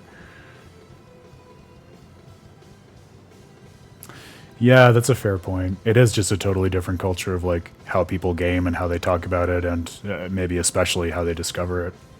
I think I was talking either on the stream before this or the previous one to that about how like back in the sorry, I'm trying to not die and also have this conversation at the same time. I was talking a while ago about how when it comes to the way that I engage with games even now, like because there are so many games and like I'm pretty selective about what I play, I'll pretty much only play games in series that I'm already familiar with or by word of mouth from people whose judgment that I trust, or like, you know, a small group of other people whose judgment I think a decent amount of in terms of like people in the public internet sphere, or, you know, creators who have made other things that I know. And I think even that is probably to some degree an artifact of like the era in which we grew up and how we stumbled upon or were introduced to games in the first place. Nowadays, if you're a kid and you're just absorbing it all through the internet, it's just like kind of default that you're going to soak it all up, as opposed to being more selective about what you find and how you find it.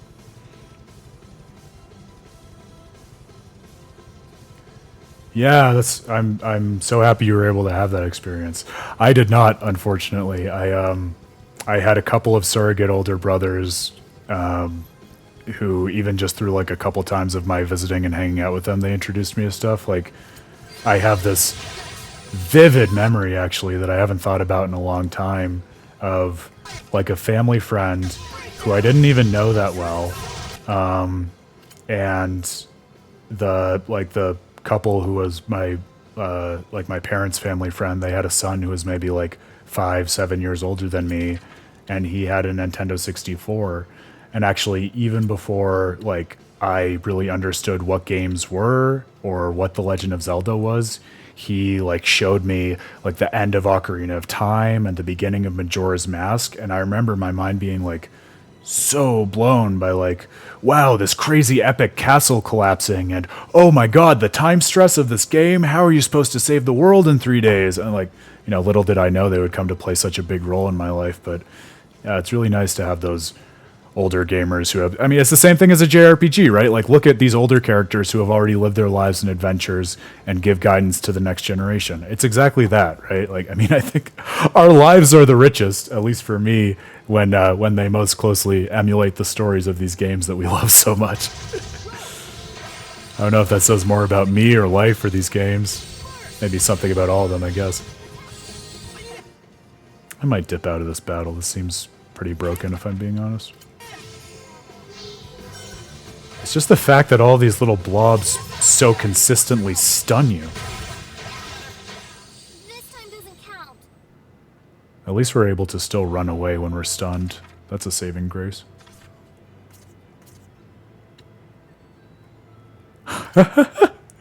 Don't tempt me, Grail. That's an article I would write. Or at least like a tweet thread or something.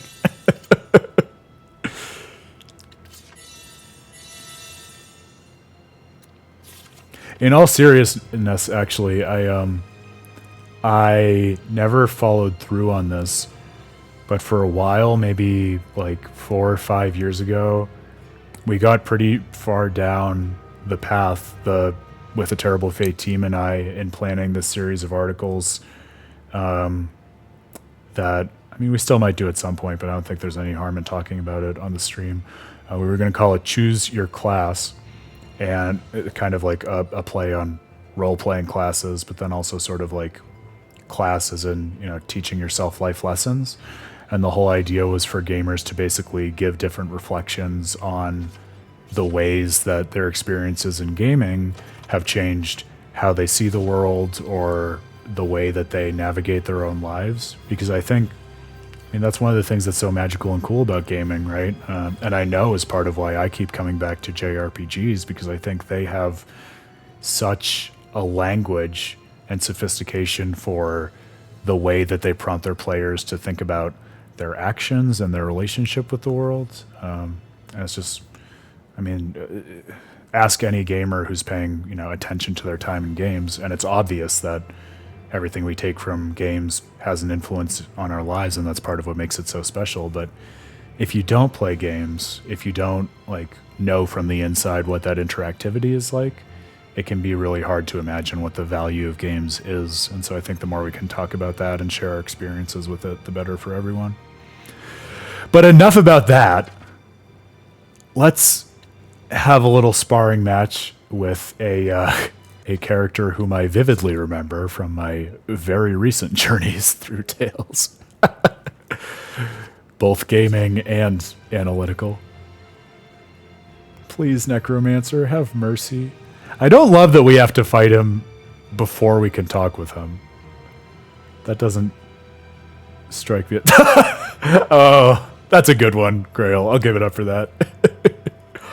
That's Gylardia guy to you, actually. All right, Necromancer, let's dance. Let's dance. 115. Why? Daddy Jade, please have mercy on us. Okay, he's not resistant to water, so I'll take that as a mercy.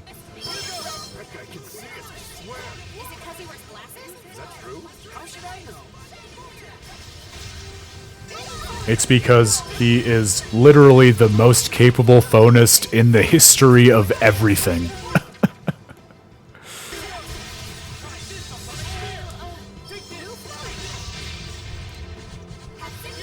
I guess actually it might not make... Yeah, he would be. I mean, talk about character matching level. Maybe I should not be armatized, because I feel like spellcaster that Jade is, if we stay armatized, we're just going to be accelerating all his attacks.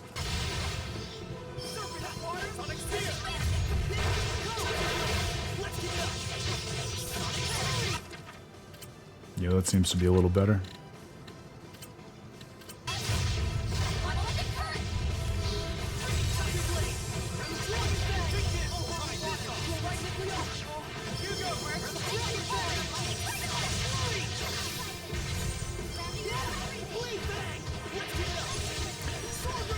Honestly, Grail, I would too. I would be okay with that. If we're going to lose to everyone... I mean, excuse me, if we're going to lose to anyone. And I would be happier losing to Jade than to Sophie.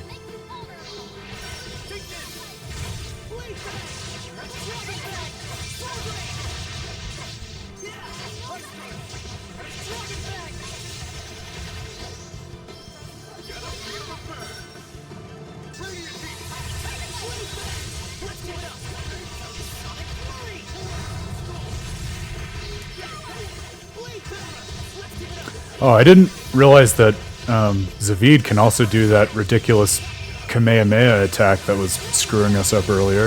It's nice to have that on our side at least, for a change.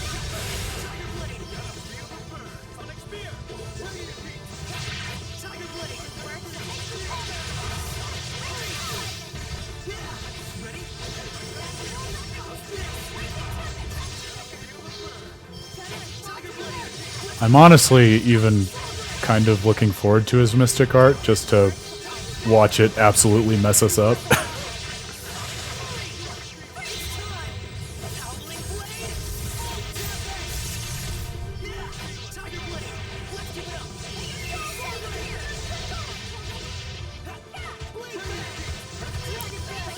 Well, it's very Jade, right? It's like he's just kind of allowing us to engage with him because he's so unbelievably on another level than we are.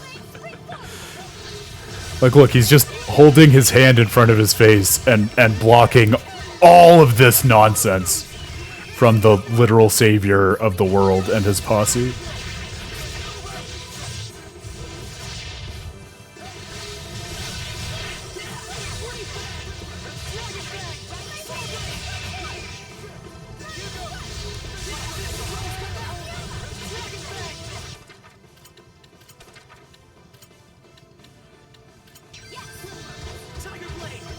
What does he resist? He resists wind, so maybe we want to swap Mikleo back in.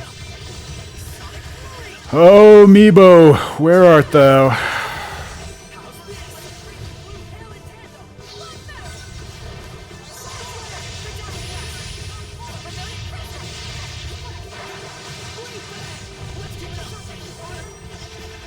Yeah, I suppose you're right.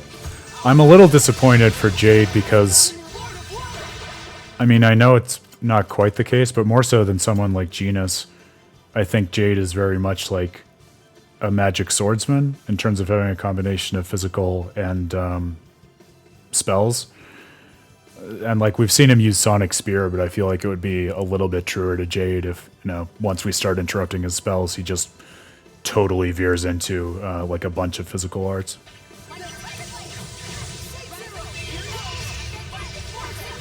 He knows how to use those 4 physical arts, dude. It doesn't take many. Jade is very much someone who's about quality over quantity.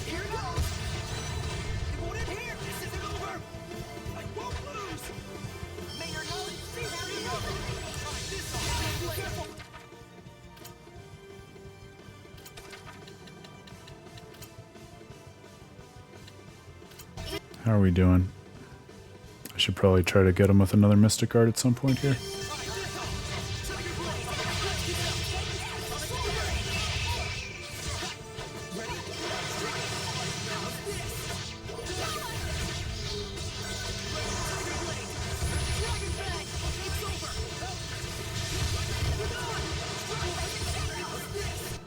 How are we doing?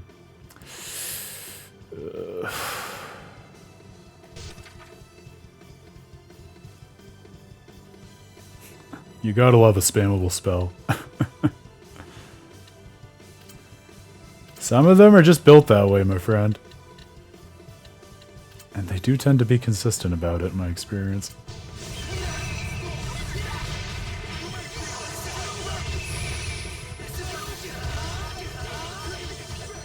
My God.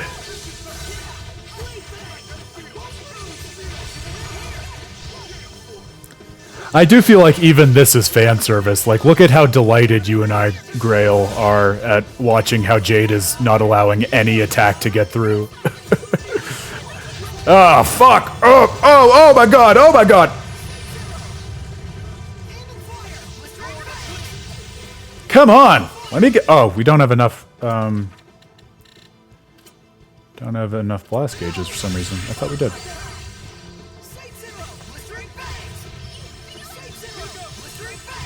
And what a something he did, and continues to do. Oh my God, I hope this gets him, otherwise we might be screwed. Oh, thank God. Whew. Nothing to say. Zavid is dead in the background.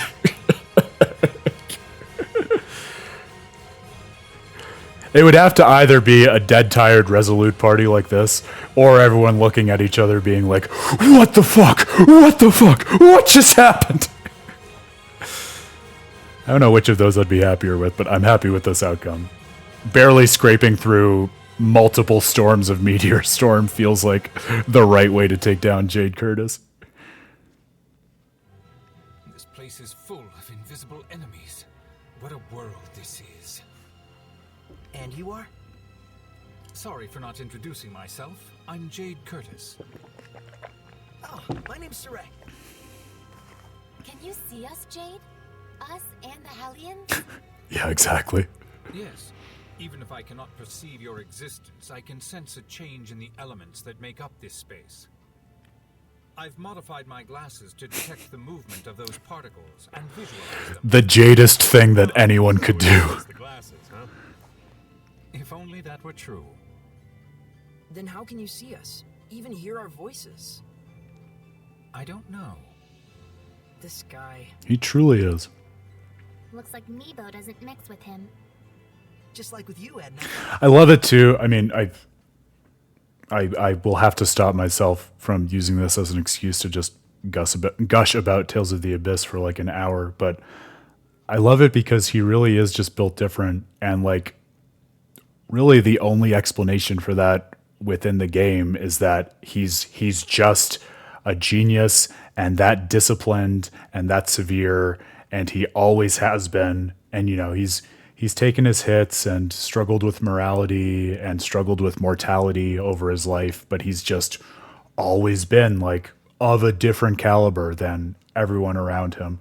And especially in a game where, you know, so many people are wrestling with like fate and destiny and everything we could say about Luke's origins, for Jade to be just that kind of like, I guess, simple overachiever and tortured genius type, I think is just really cool and adds to his quixotic charms. Let's leave the pleasantries at that. Now, could you tell me how to go back to the world Very I different. came from? Yep. He sets off a lot of it. From another world? Yes. It looks like an unknown force interfered with time and space and brought me here. I don't know the precise reason, but the force field emitted by these ruins is surely playing a part in all this. What a nuisance. We aren't quite sure what to do either, though. You all really don't know anything about this either? Very troublesome indeed. I suppose we'll have to find the power source. The power source? You mean the domain? Yes, assuming that is what you call it. But there appear to be several powerful domains in the area, which means that girl could be the cause of all this trouble. What? It's none of your concern, if you'll excuse me. What the? Another world? Kinda hard to believe. After all you've seen, really? That's what I was going to say. This is where you draw the line, Rose.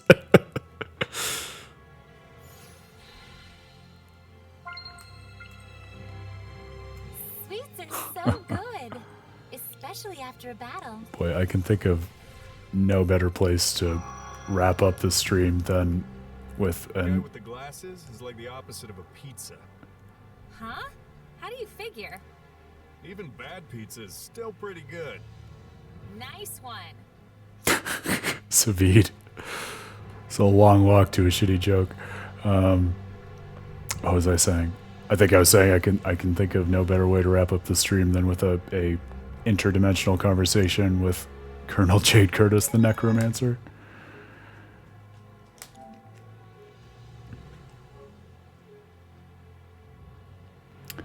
I love that. I love it all. We're basically about halfway through the EX dungeon, but I think that was a good sampling of really everything that you and I, Grail, were talking about before in terms of how it mixes a lot of very clear fan service, clear from how much we were fangirling over it, with connections with the world and its structure and the way that we've been led to think about it over the course of the game. Even like I was thinking about this with how Jade was talking, because of course like the academic analytical type that Jade is would immediately be able to wrap his head around like, oh, okay, I think about these things as phone on fields, like you think about it as domains. I'll just call it domains, that's fine.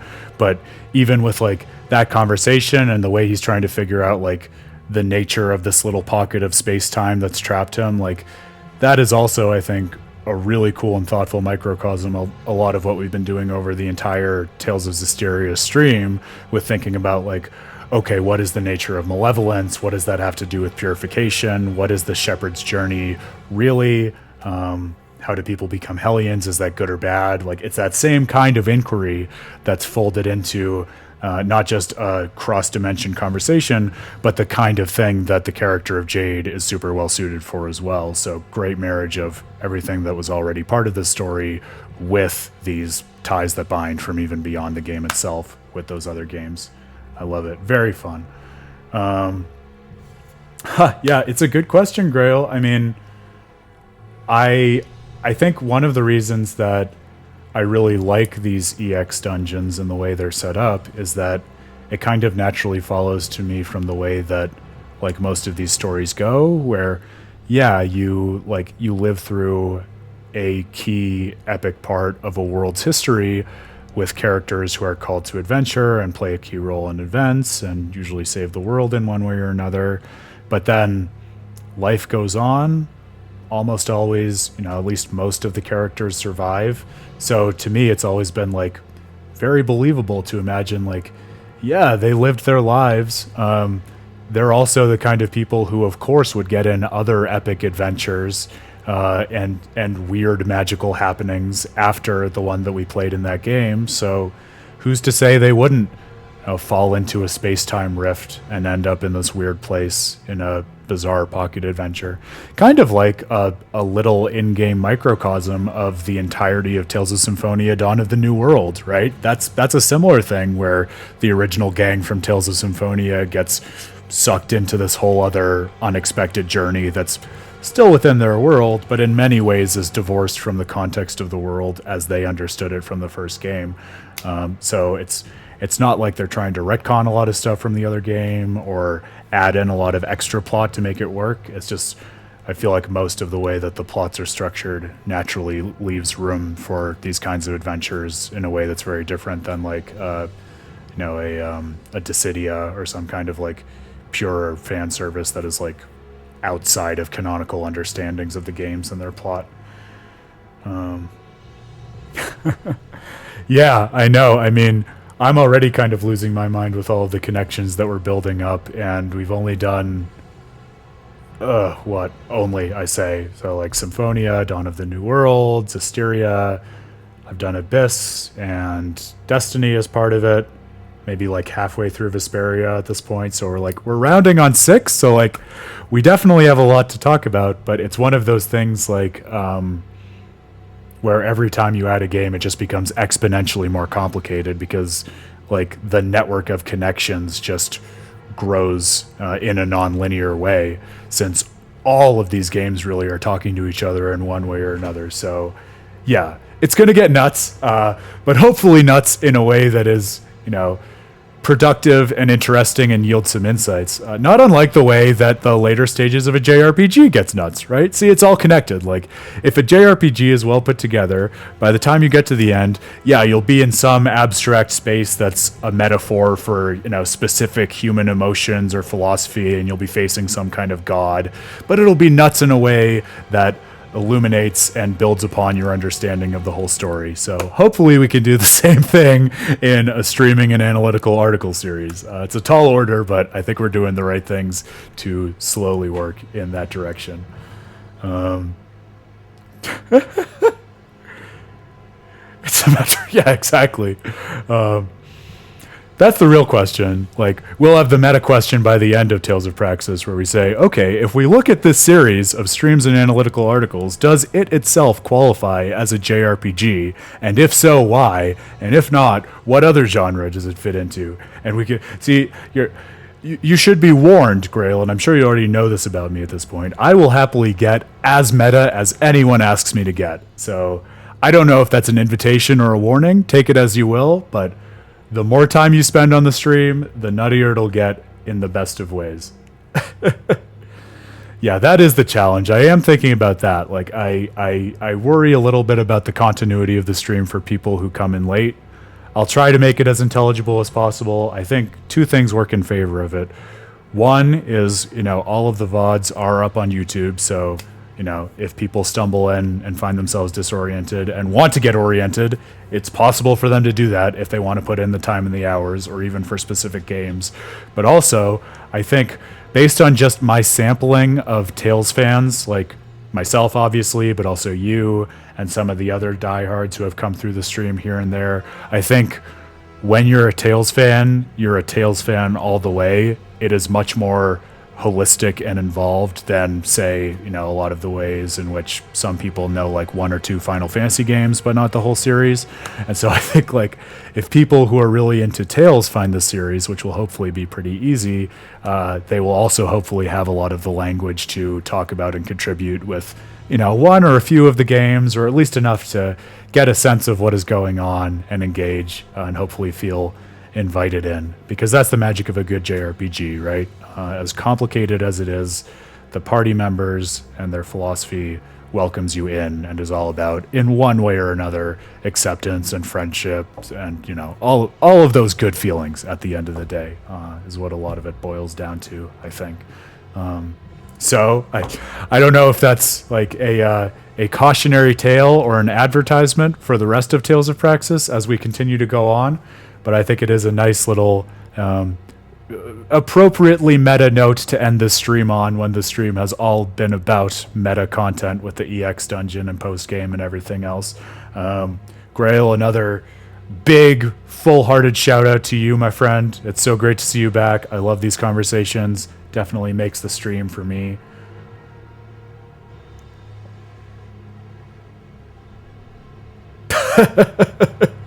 Yeah, that sounds about right. We're basically building the specialized, like, Tales of Praxis, Tales fan, like, pool of vatted brains just talking to each other or thinking at each other. And look, there are worse fates than that. If that's what we get out of this, I will take it as a win and something that was worth our time. So, Grail, my friend, thank you. Everyone else who was watching and tuning in, thank you. On a serious note, if you are lurking and just hanging out and watching, that's all good. We love that. Happy to provide that experience. But please definitely don't feel like there's a barrier to entry or you need to know every game to contribute to the chat. I think our dear new friend, whose name or user handle I've already forgotten, sadly, but who jumped in on the credits of Zestiria last time, was a great example of that, because, that person, I don't think had played all of the games, was only just working through their first playthrough of Zestiria, but jumped in, had some good conversation. I think, really one of my few rules about, the discussion and analysis of video game stories is don't be a gatekeeper, invite everyone in, share your experiences, share your insights. That's what gives us the language to better understand our own time with games, and to share that with others, and to just get more out of this amazing art form. So feel free to chime in whenever you want. Don't feel obligated or pressure to. If you're watching this VOD after the fact on YouTube, thank you for that. Like I've said before, With a Terrible Fate is a volunteer effort supported only by incredibly generous and thoughtful Patreons, such as Grail. Yeah, Grail, I'm going to put you on blast because you were so thoughtful to share that, and that truly does mean so much to us. So if you're watching and would like to help us do more, we do have a Patreon. We have Ko-Fi if you want to make a one-time contribution. But either way, it's such a joy to go through these experiences with you all. Thank you for that. Hope to see you back here same time on Friday. Grail, I'll be looking for you. 7 p.m. Eastern, sharp. Obviously, don't feel any pressure, neither you nor anyone else. But it's my favorite way to kick off the weekend and set it off on the right foot with some good old-fashioned game analysis. I think we'll be wrapping up the post-game of Zestiria, and then my guess is that'll put us in a good position to go to Alicia's story at the start of next week, and then Berseria after that. So, yes, Grail, a final thank you to you. Thank you to everybody. Check out the official announcement on With a Terrible Fate about our upcoming lecture at PAX West. Hope to see you there in person if you can. If not, love to hear your thoughts just on what you think of Pokemon, whether it counts as a JRPG, what you think a JRPG means to you, and what qualifies a game as one, and why that even matters. So I hope we can chat a lot about that on the stream, on Twitter, on other venues across the next month and a half. And then hope to see some of you at PAX. If not, try to get a recording up after that, and we can talk about it after the fact. But thank you one last time, everybody. I hope you game well over the next couple days. Hope to see you back here, 7 p.m. Eastern on Friday. I'm Aaron Suduko. This has been Tales of Praxis. And this is, as always, With a Terrible Fate. Have a great night, everybody.